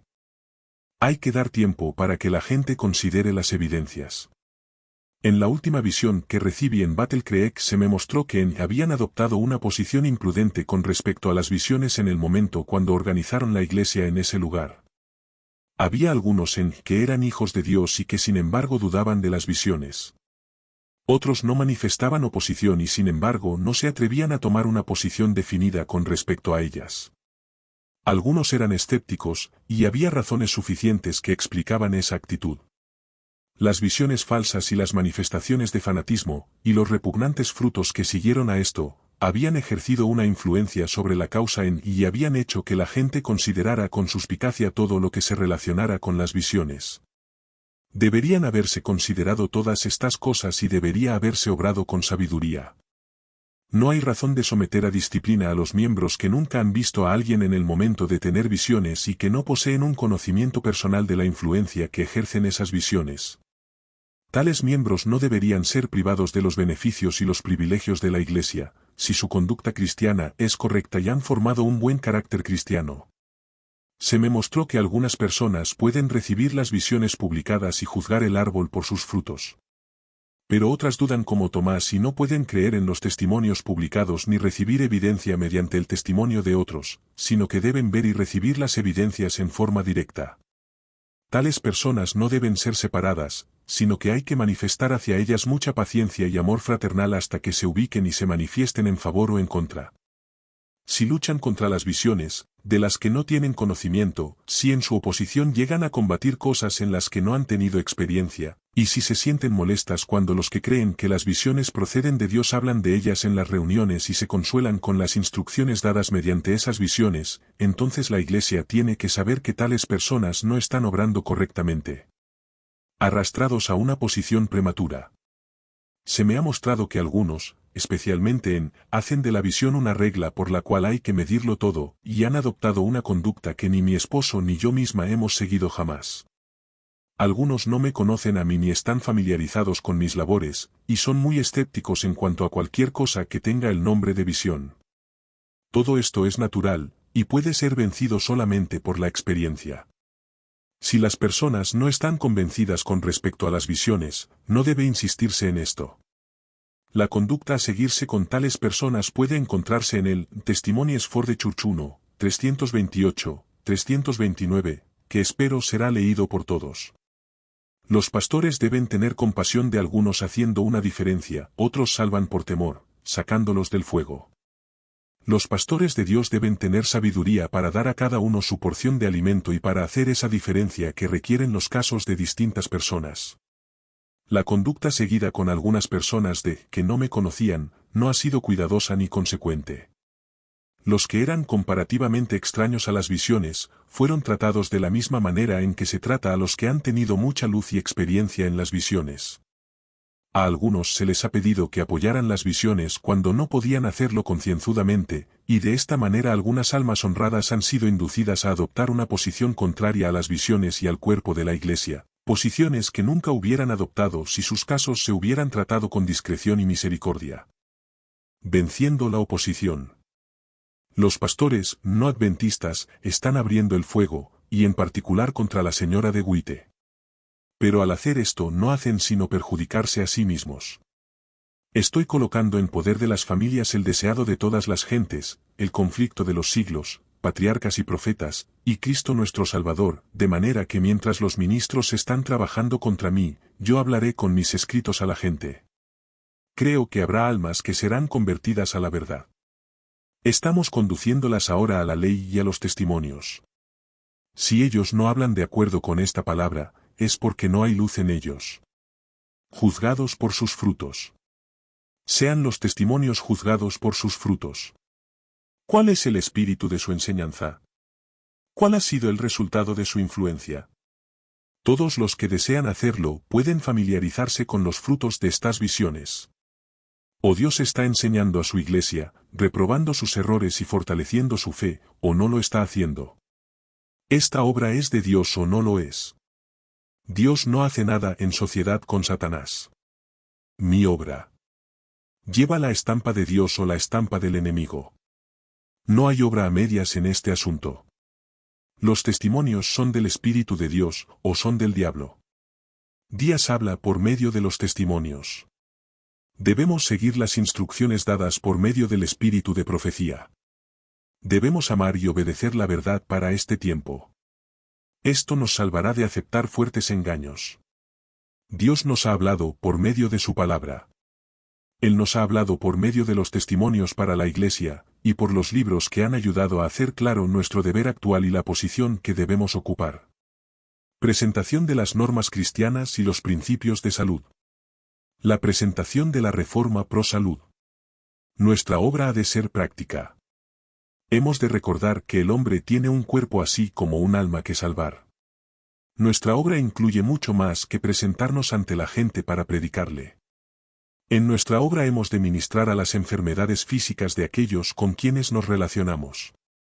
Hemos de presentar los principios de la Reforma Pro Salud, impresionando a nuestros oyentes con el pensamiento de que tienen una parte que hacer para mantenerse sanos. El cuerpo debe ser conservado en una condición saludable a fin de que el alma pueda disfrutar de salud. La condición del cuerpo afecta a la condición del alma. El que quiere tener fuerza física y espiritual, debe educar su apetito en la dirección de vida. Debe ser cuidadoso de no cargar el alma recargando sus facultades físicas o espirituales. La adhesión fiel a los principios correctos en el comer, en el beber y en el vestir, es un deber que Dios ha colocado sobre los seres humanos. El Señor desea que obedezcamos las leyes de la salud y la vida. Él tiene a cada uno de nosotros por responsables de cuidar adecuadamente el cuerpo, a fin de que sea conservado con salud. Una parte del último mensaje. Los principios de la Reforma Pro Salud se encuentran en la palabra de Dios. El Evangelio de la Salud ha de ser firmemente vinculado con el ministerio de la palabra. Es el plan del Señor que la influencia restauradora de la Reforma Pro Salud sea una parte del último gran esfuerzo para proclamar el mensaje evangélico. Como pueblo se nos ha confiado la obra de hacer conocer los principios de la Reforma Pro Salud. Hay algunos que piensan que el asunto del régimen alimentario no es de suficiente importancia como para ser incluido en su obra evangélica. Pero los tales cometen un gran error. La palabra de Dios declara, sí, pues, coméis o bebéis, o hacéis otra cosa, hacedlo todo para la gloria de Dios. 1 Corintios 10 y 31. El tema de la temperancia, en todos sus aspectos, tiene un lugar importante en la obra de la salvación. Plenamente establecidos en la Reforma Pro Salud.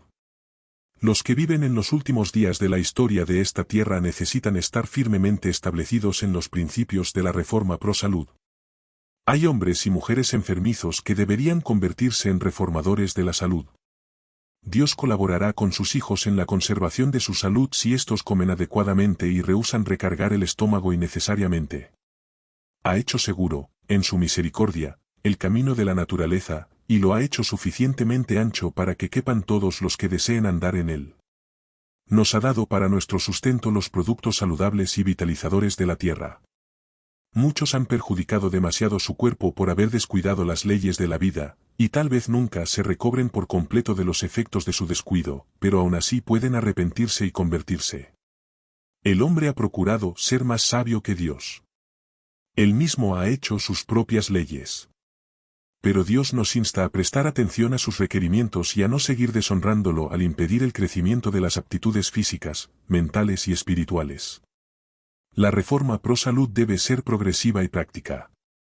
El Señor desea que nuestros predicadores, médicos y miembros de la Iglesia cuiden de no instar a aquellos que ignoran nuestra fe a que hagan cambios repentinos en su régimen alimentario, lo cual los pondría prematuramente a prueba. Sostened los principios de la reforma higiénica, y dejad al Señor conducir a los sinceros de corazón. Ellos oirán y creerán. Tampoco requiere el Señor que sus mensajeros presenten las hermosas verdades del sano vivir de una manera que cree prejuicios. No ponga nadie piedras de tropiezo ante los pies que andan en las oscuras sendas de la ignorancia. Aun al alabar una cosa buena, no es bueno ser demasiado entusiasta, por temor a apartar del camino a quienes vienen a oír. Presentad los principios de la temperancia en su forma más atractiva. No debemos obrar con presunción. Los obreros que entran en nuevo territorio para suscitar iglesias no deben crear dificultades intentando dar preeminencia a la cuestión del régimen alimentario. Deben cuidarse de no delinear demasiado estrictamente la conducta, porque así se pondrían impedimentos en el camino de otros. No arreéis a la gente, conducidla. Donde quiera que se lleve la verdad, deben darse instrucciones acerca de la preparación de alimentos sanos. Dios desea que en todo lugar maestros hábiles enseñen a la gente a utilizar sabiamente los productos que puedan cosechar o obtener fácilmente en su comarca. De este modo, se puede enseñar a los pobres como a los que están en mejores circunstancias a vivir de una manera sana. Mantenedla sobre el tapete. La obra de la Reforma Pro Salud es el medio que el Señor utiliza para aminorar el sufrimiento en nuestro mundo y purificar a su Iglesia. Enseñad a la gente que puede actuar como la mano ayudadora de Dios, cooperando con el artífice maestro en restaurar la salud física y espiritual. Esta obra lleva el sello del cielo y abrirá puertas para la entrada de otras preciosas verdades. Hay lugar para que todos los que se hagan cargo de esta obra inteligentemente, trabajen en ella.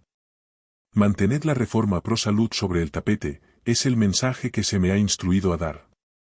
Mostrad tan sencillamente su valor que se sienta una amplia necesidad de ella. La abstinencia de todo alimento y bebida perjudicial es el fruto de la verdadera religión. El que está plenamente convertido abandonará todo hábito y apetito perjudicial. Por la abstinencia total vencerá su deseo de complacencias destructoras de la salud. Se me ha indicado que diga a los educadores de la Reforma Pro Salud, avanzad. El mundo necesita cada jota de influencia que podáis ejercer para detener la marea de la desgracia moral. Permanezcan fieles a su bandera los que enseñan el mensaje del tercer ángel. La abstinencia total del alcohol y el tabaco. Los hombres y mujeres tienen muchos hábitos que son antagónicos con los principios de la Biblia. Las víctimas de las bebidas fuertes y del tabaco están corrompidas, en cuerpo, alma y espíritu. Tales personas no deben ser recibidas en la Iglesia hasta que den evidencia de que están verdaderamente convertidas, que sienten la necesidad de la fe que obra por el amor y purifica el alma. La verdad de Dios purifica al verdadero creyente. El que está plenamente convertido abandonará todo hábito y apetito envilecedor. Por una abstinencia total vencerá su deseo de las complacencias destructoras de la salud. La conversión es el secreto de la victoria. La primera actividad y la más importante consiste en enternecer y subyugar el alma por medio de la presentación de nuestro Señor Jesucristo como el portador de los pecados y el Salvador que perdona las iniquidades, haciendo la enseñanza del Evangelio tan clara como sea posible. Cuando el Espíritu Santo obra entre nosotros, como lo ha hecho con toda seguridad en las reuniones llevadas a cabo las almas que no están preparadas para encontrarse con Cristo en su venida quedan convencidas de su culpa. Muchas personas que durante años no habían asistido a ninguna iglesia, acuden a nuestras reuniones y se convierten. La sencillez de la verdad llega hasta sus corazones. Alcanza a todas las clases. Los devotos del tabaco sacrifican su ídolo y los bebedores abandonan su licor. No podrían hacerlo si no aceptaran por fe las promesas de Dios de perdonar sus pecados. ¿No vale la pena realizar un esfuerzo decidido para salvar a estas almas? Carta 4, 1899. Comenzad la reforma por el fundamento. El beber alcohol estimula las más viles corrupciones y fortalece las propensiones más satánicas. Al hacer frente a estas cosas, y ver las terribles consecuencias de beber alcohol, ¿no haremos todo lo que está de nuestra parte para alistar a tantos como podamos a fin de que ayuden a Dios en la lucha contra este gran mal? A la base del hábito de beber alcohol, yacen malos hábitos en el comer. Los que creen la verdad presente deben rehusar beber té o café, porque excitan el deseo de estimulantes más fuertes. Deben rehusarse a comer carne, porque ésta también excita el deseo de bebidas fuertes. Los alimentos sanos, preparados con gusto y habilidad, deben ser actualmente nuestro régimen alimentario. Los que no son reformadores en lo que respecta a la salud, se tratan a sí mismos de una manera injusta e insensata. Por la complacencia del apetito, se infieren daños terribles. Algunos pueden pensar que la cuestión del régimen alimentario no es lo suficientemente importante como para ser incluida en la religión. Pero tal cosa, es un gran error. La palabra de Dios declara, si pues coméis, o bebéis, o hacéis otra cosa, hacedlo todo a gloria de Dios. El tema de la temperancia, en todos sus aspectos, tiene un lugar importante en la obra de nuestra salvación. A causa de los malos hábitos del comer, el mundo se está volviendo cada vez más inmoral. Trabajo personal por los intemperantes. La obra misionera no consiste meramente en predicar.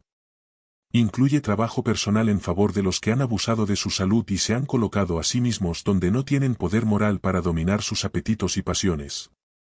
Ha de trabajarse tanto por estas almas como por las otras que están en condición más favorablemente. Nuestro mundo está lleno de personas que sufren. Dios ha escrito su ley en todo nervio y músculo, en toda fibra y función del cuerpo humano. La complacencia del apetito antinatural, ya sea por el té, el café, el tabaco o el alcohol, es intemperancia, y se halla en guerra contra las leyes de la vida y la salud. Usando estos artículos prohibidos, se crea una condición en el organismo, que el Creador nunca se propuso que hubiera. Esta complacencia en cualquiera de los miembros de la familia humana es pecado. El comer alimentos que no producen buena sangre es obrar en contra de las leyes de nuestro organismo físico, y en violación de la ley de Dios. La causa produce el efecto. El sufrimiento, la enfermedad y la muerte, son la penalidad segura de la complacencia. La búsqueda del placer. Muchos están buscando vanamente la felicidad en las diversiones mundanas. Están anhelando algo que no tendrán. Gastan su dinero en lo que no es pan, y su trabajo en lo que no es hartura. El alma hambrienta y sedienta continuará con hambre y sed por tanto tiempo como participe de estos placeres que no satisfacen. Ojalá que cada una de estas personas escuche la voz de Jesús, el que tiene sed, venga.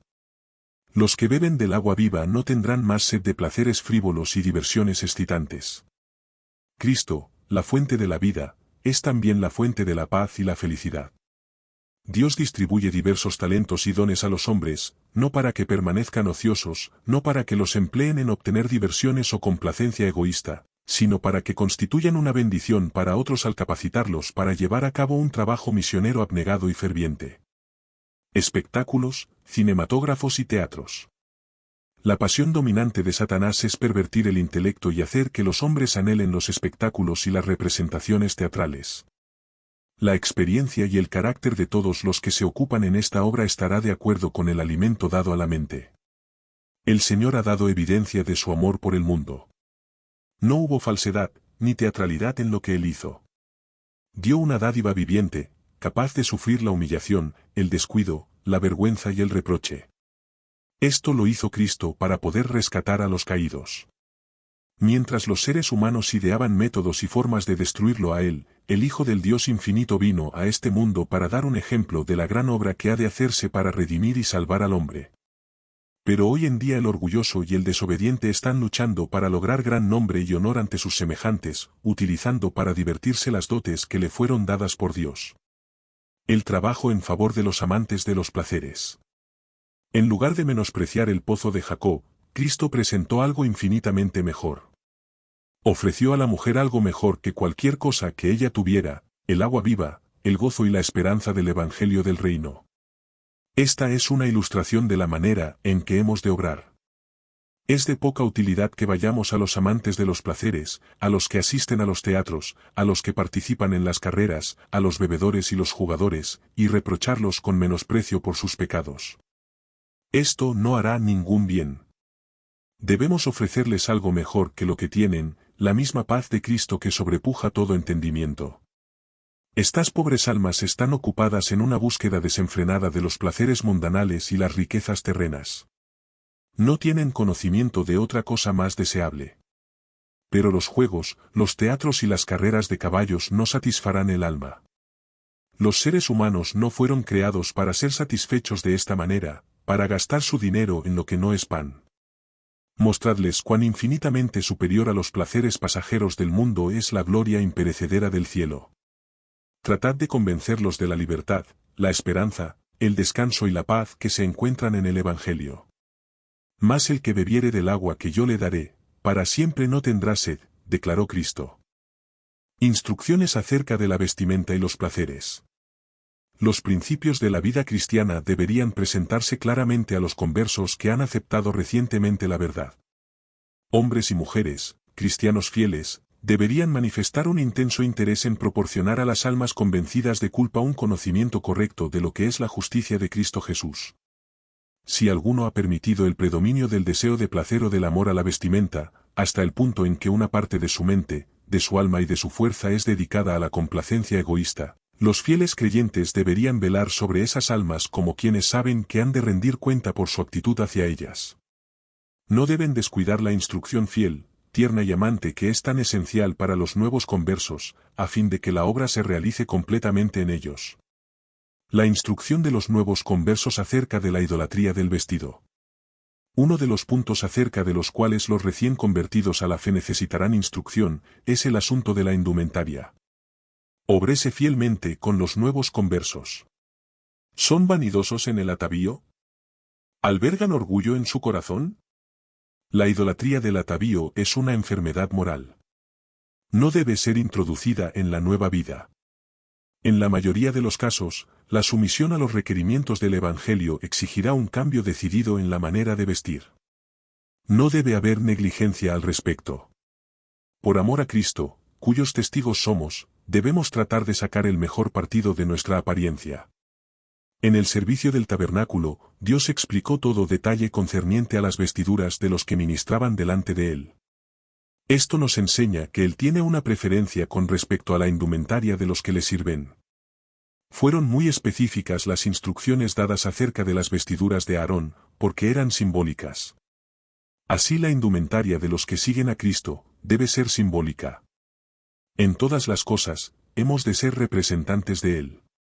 Nuestra apariencia en todo respecto debe caracterizarse por el aseo, la modestia y la pureza. Pero la palabra de Dios no sanciona el hacer cambios en el atavío meramente por seguir la moda, a fin de conformarse al mundo. Los cristianos no han de adornar su persona con atavíos costosos o adornos caros. Las palabras de la Escritura acerca de la indumentaria deben ser consideradas cuidadosamente. Necesitamos comprender lo que el Señor del cielo aprecia, aun en lo referente a vestir el cuerpo. Todos los que busquen sinceramente la gracia de Cristo, escucharán las preciosas palabras de instrucción inspiradas por Dios. Aun el modo de ataviarnos expresará la verdad del Evangelio. Todos los que estudian la vida de Cristo y practican sus enseñanzas, vendrán a ser como Cristo. Su influencia será como la de Él. Revelarán integridad de carácter. Mientras andan en la humilde senda de la obediencia, haciendo la voluntad de Dios, ejercen una influencia que se hace sentir en favor del progreso de la causa de Dios y la sana pureza de su obra. En estas almas cabalmente convertidas, el mundo debe ver un testimonio del poder santificador de la verdad sobre el carácter humano. Mantengámonos en armonía con nuestra fe. La abnegación en la indumentaria es parte de nuestro deber cristiano. El vestir sencillamente y abstenerse de ostentar joyas y ornamentos de toda clase, está de acuerdo con nuestra fe.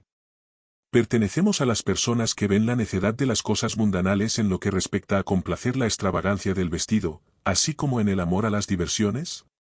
Si es así, debemos ser de la clase de personas que huyen de todo lo que prestan sanción a este espíritu que está tomando posesión de la mente y del corazón, de los que viven únicamente para este mundo y no tienen pensamiento alguno o cuidado del mundo venidero. ¿Con Cristo o con el mundo? Una hermana que pasó algunas semanas en una de nuestras instituciones dijo que se había sentido muy chasqueada por lo que había visto y oído en ese lugar. Antes de aceptar la verdad, había seguido las modas del mundo en el vestir y había llevado costosas joyas y otros adornos, pero cuando decidió obedecer la palabra de Dios, sintió que sus enseñanzas requerían que abandonase toda extravagancia y todo adorno superfluo. Aprendió que los adventistas no llevan joyas, oro, plata ni piedras preciosas, y que no siguen las costumbres del mundo en el vestir. Cuando vio entre los que profesan la fe un alejamiento tan notable de la sencillez bíblica, se sintió asombrada. ¿No tenían ellos la misma Biblia que ella había estado estudiando y a la que se había esforzado por conformar su vida?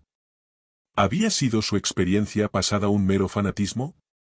¿Había ella interpretado mal las palabras del apóstol: la amistad del mundo es enemistad contra Dios?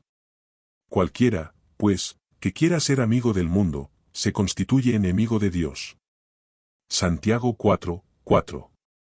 La señora de, una dama que ocupa un cargo en la institución, fue a visitar a otra señora.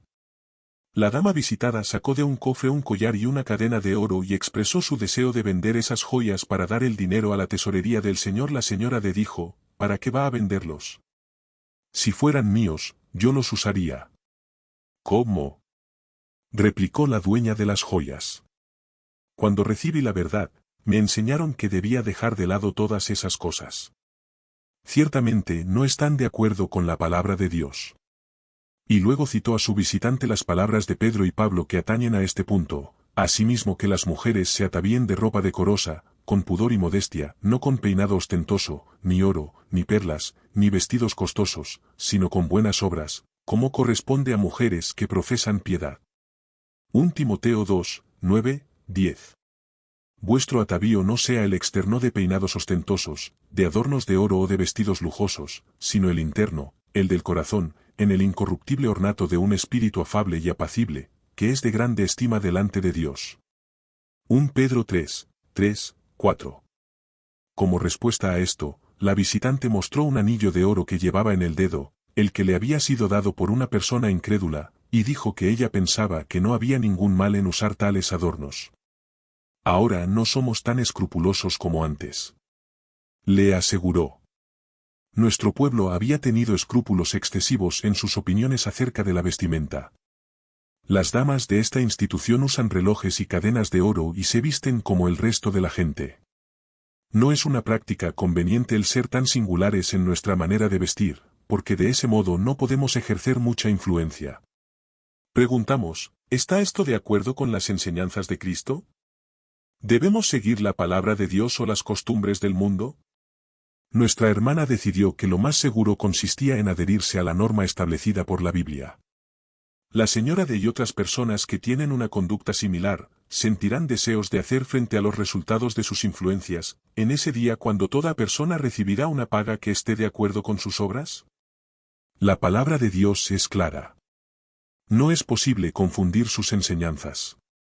¿La obedeceremos tal como Él la ha dado, o trataremos de ver cuánto podemos apartarnos de ella y ser salvados lo mismo? Ojalá que todas las personas que trabajan en nuestras instituciones reciban la luz divina y sigan en pos de ella, y en esta forma puedan compartirla con todos los que andan en las tinieblas. La conformidad con el mundo es un pecado que está debilitando la espiritualidad de nuestro pueblo y que está impidiendo gravemente su utilidad. Es inútil proclamar el mensaje de amonestación al mundo mientras nosotros lo negamos en nuestras transacciones de la vida diaria. Una obra de corazón. Hay muchos que intentan corregir la vida de los demás atacando lo que ellos consideran como hábitos erróneos. Van a algunos que piensan que están en error y señalan sus defectos. Dicen, Ude no viste como debiera. Tratan de eliminar los ornamentos o todo lo que parece ofensivo, pero no tratan de afirmar la mente en la verdad. Los que intentan corregir a otros, debieran presentar las atracciones de Jesús. Debieran hablar de su amor y de su compasión, presentar su ejemplo y sacrificio, revelar su espíritu, y no necesitarán siquiera tocar el tema del vestido. No hay necesidad de hacer del asunto del vestido el punto principal de vuestra religión. Hay algo más valioso de lo cual hablar. Hablad de Cristo, y cuando el corazón esté convertido, todo lo que no esté en armonía con la palabra de Dios, se eliminará. Es solo trabajar en vano arrancar hojas de un árbol vivo. Las hojas reaparecerán. El hacha debe ser puesta a la raíz del árbol, y entonces las hojas caerán para no volver más. A fin de enseñar a los hombres y mujeres el poco valor de las cosas terrenales, debéis conducirlos a la fuente viva y llevarlos a beber de Cristo, hasta que sus corazones estén llenos con el amor de Dios y Cristo sea en ellos una fuente de agua que salte para vida eterna. Limpiad la fuente y las corrientes serán puras. Si el corazón es recto, vuestras palabras, vuestro vestido, vuestros actos serán rectos. La sencillez en el vestido. Nos acercamos a la terminación de la historia de este mundo. Se necesita ahora un testimonio claro y directo, tal como se haya presentado en la palabra de Dios, con respecto a la sencillez del atavío. Esta debe ser nuestra preocupación. Pero es demasiado tarde ahora para entusiasmarnos en hacer de este asunto una piedra de toque. Los vestidos de nuestros hermanos deben ser de lo más sencillo. No me ha sido dado ningún estilo preciso como regla exacta para medir a todos en su vestir. Nuestras hermanas deben ataviarse con hábito modesto. Deben vestir con sencillez. Vuestros sombreros y vestidos no necesitan los ornamentos adicionales que están puestos en ellos. Habéis de vestiros con hábito modesto, con pudor y sobriedad. Dad al mundo una ilustración viviente del adorno íntimo de la gracia de Dios. Vístanse nuestras hermanas con sencillez, así como muchas lo hacen, teniendo vestidos de buen material, durables, modestos, adecuados a su edad, y no llene la mente el problema del vestido. Los ritos de la Iglesia. Los dos pilares monumentales. Los ritos del bautismo y la cena del Señor son dos pilares monumentales, uno que está dentro y otro que está fuera de la Iglesia. Sobre estos ritos Cristo ha inscrito el nombre del verdadero Dios. La cena del Señor como monumento conmemorativo constante. Los símbolos de la casa del Señor son sencillos y fácilmente comprensibles, y las verdades representadas por ellos son del más profundo significado para nosotros. Al establecer el servicio sacramental para que tomara el lugar de la Pascua, Cristo dejó para su Iglesia un monumento conmemorativo de su gran sacrificio por el hombre. «Haced esto», dijo él, «en memoria de mí». Este era el punto de transición entre dos dispensaciones y sus dos grandes fiestas. La una había de concluir para siempre, la otra, que él acababa de establecer, había de tomar su lugar, y continuar durante todo el tiempo como el monumento conmemorativo de su muerte. El lavamiento de los pies es más que una formalidad. No consideremos los ritos de la casa del Señor nada más que como una forma. Él ha instituido este servicio para que nos llame la atención continuamente hacia el amor de Dios que se ha manifestado por nosotros. Este servicio no puede repetirse sin que un pensamiento se relacione con otro. En esta forma, una cadena de pensamientos trae recuerdos de bendiciones, de bondad y de favores recibidos de amigos y de hermanos. El Espíritu Santo, con su poder vivificador, presenta la ingratitud y la falta de amor que han surgido de la odiosa raíz de amargura. El Espíritu de Dios trabaja en las mentes humanas. Se recuerdan los defectos de carácter, el descuido de los deberes y la ingratitud hacia Dios, y los pensamientos son puestos bajo la dirección de Cristo. La preparación del corazón. En los primeros días del movimiento adventista, cuando nuestros miembros eran pocos, la celebración de los ritos constituía una ocasión sumamente provechosa. El viernes antes de ese acontecimiento, cada miembro de Iglesia se esforzaba por remediar todo aquello que tendiera a separarlo de los hermanos y de Dios. Se efectuaba una cuidadosa investigación del corazón, se ofrecían sinceras oraciones pidiendo que Dios revelase los pecados ocultos, se hacían confesiones de engaños en los negocios, de palabras ofensivas pronunciadas con apresuramiento y de pecados acariciados. El Señor se acercaba a nosotros, y recibíamos mucho poder y ánimo. El propósito del rito del lavamiento de los pies. La reconciliación mutua de los hermanos es la obra para la cual se estableció el rito del lavamiento de los pies.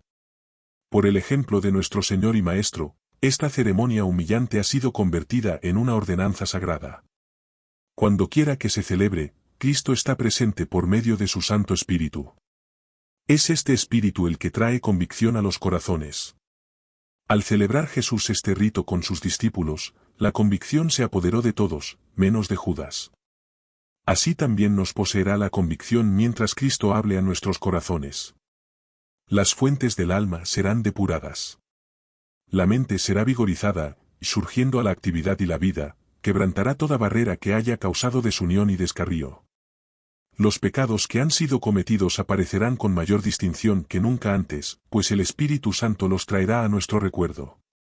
Las palabras de Cristo, si sabéis estas cosas, bienaventurados seréis, si las hiciereis, se verán revestidas de nuevo poder. La prueba del corazón. Este rito del lavamiento de los pies fue convertido en un servicio religioso. Se lo transformó en algo para probar y verificar la lealtad de los hijos de Dios. Cuando el Israel moderno observa la ceremonia sacramental, esta debería preceder a la participación en los emblemas de la muerte del Señor. Esta ordenanza fue dada para beneficio de los discípulos de Cristo. Y Cristo quiso decir todo lo que dijo, cuando sus labios pronunciaron las palabras: ejemplo os he dado, para que como yo os he hecho, vosotros también hagáis. Si sabéis estas cosas, bienaventurados seréis, si las hiciereis. Él se propuso con esto probar el verdadero estado del corazón y de la mente de los que participaron en ella. Para todo tiempo y país. En lugar de la festividad nacional que el pueblo judío había observado, él instituyó un servicio conmemorativo, el rito del lavamiento de los pies y la cena sacramental para ser observado a través de todos los tiempos por sus seguidores en todos los países. Estos debían repetir siempre el acto de Cristo, a fin de que todos vieran que el verdadero servicio exige un ministerio abnegado. Debe recordarse con frecuencia. En esta última acción de Cristo en la que compartió con sus discípulos el pan y el vino, se dio en prenda a ellos como su Redentor mediante un nuevo pacto, en el que estaba escrito y sellado que sobre todos los que reciben a Cristo por la fe se derramarán todas las bendiciones que el cielo pueda proporcionar, tanto en esta vida como en la vida inmortal futura. Este pacto debería ser ratificado por la propia sangre de Cristo. Las ofrendas y los sacrificios de la antigüedad habían mantenido constantemente este hecho en la memoria del pueblo escogido. Cristo estableció que su cena se conmemorara con frecuencia para hacernos recordar su sacrificio, en el que dio su vida por la redención de los pecados de todos los que creyesen en él y lo recibiesen. Este rito no debe excluir a nadie, aunque algunos piensen lo contrario. Todos pueden participar en él, y decir públicamente: acepto a Cristo como mi Salvador personal. Él dio su vida por mí para que yo fuese rescatado de la muerte. Un incidente: se trató fielmente con un pastor interesado. El sábado por la mañana, cuando la iglesia celebró la Santa Cena, el hermano estaba presente. Fue invitado a participar en el rito del lavamiento de los pies, pero dijo que prefería observarlo. Preguntó si la participación en este rito era indispensable para poder tomar parte en el servicio de la comunión, y nuestros hermanos le aseguraron que no era obligatorio, y que sería bienvenido a la mesa del Señor. Ese sábado resultó un día precioso para su alma, dijo que nunca había tenido un día más feliz en su vida. Después deseó venir a visitarme, y tuvimos una entrevista agradable. Su conversación fue muy interesante y pasamos preciosos momentos orando juntos. Creo que él es un siervo de Dios. Le di mis libros El conflicto de los siglos, Patriarcas y Profetas, y El camino a Cristo. Pareció estar muy satisfecho, dijo que deseaba tener toda la luz que pudiera recibir a fin de hacer frente a los opositores de nuestra fe. Fue bautizado antes de partir para su casa, y regresará para presentar la verdad a su propia congregación. No sea excluyente la comunión.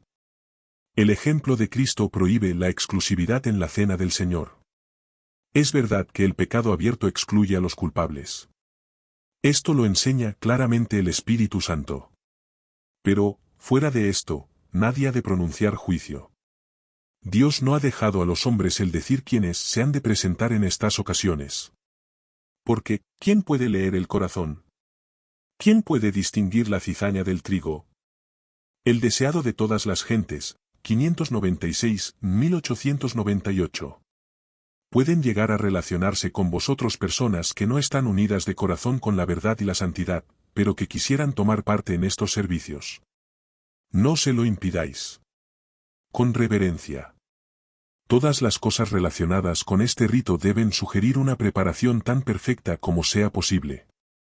Toda ordenanza de la Iglesia debe ser elevadora. No debe hacérsela común o vulgar, ni debe colocársela al mismo nivel de las cosas comunes. Nuestras iglesias necesitan ser enseñadas a manifestar un orden más elevado de respeto y reverencia hacia el servicio sagrado de Dios. Esta ceremonia no ha de realizarse en forma indiferente, sino con fervor, recordando su propósito y objeto. Una reunión bendecida. Este día ha proporcionado un refrigerio maravilloso a mi alma. El grupito de este lugar ha sido organizado como iglesia, y yo me reuní con sus miembros para celebrar los ritos. Hablé acerca de Juan 13 y mi mente fue impresionada con ideas preciosas acerca del rito de humildad.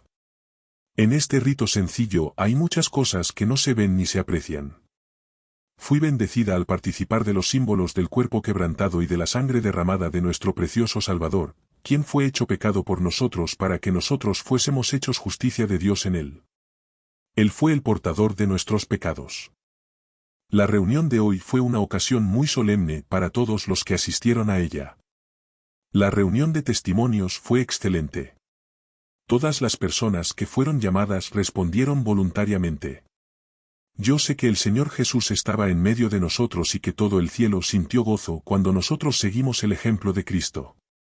En estas ocasiones el Señor se manifiesta en una forma especial para enternecer y subyugar el alma, para expulsar el egoísmo, para llenar con su Espíritu Santo y para infundir amor, gracia y paz a los corazones de los que se sienten contritos. Cuando la reunión terminó y nosotros regresamos a nuestras casas en el bosque, en nuestros corazones perduró una influencia dulce y santa. Mi alma fue llenada de una dulce paz.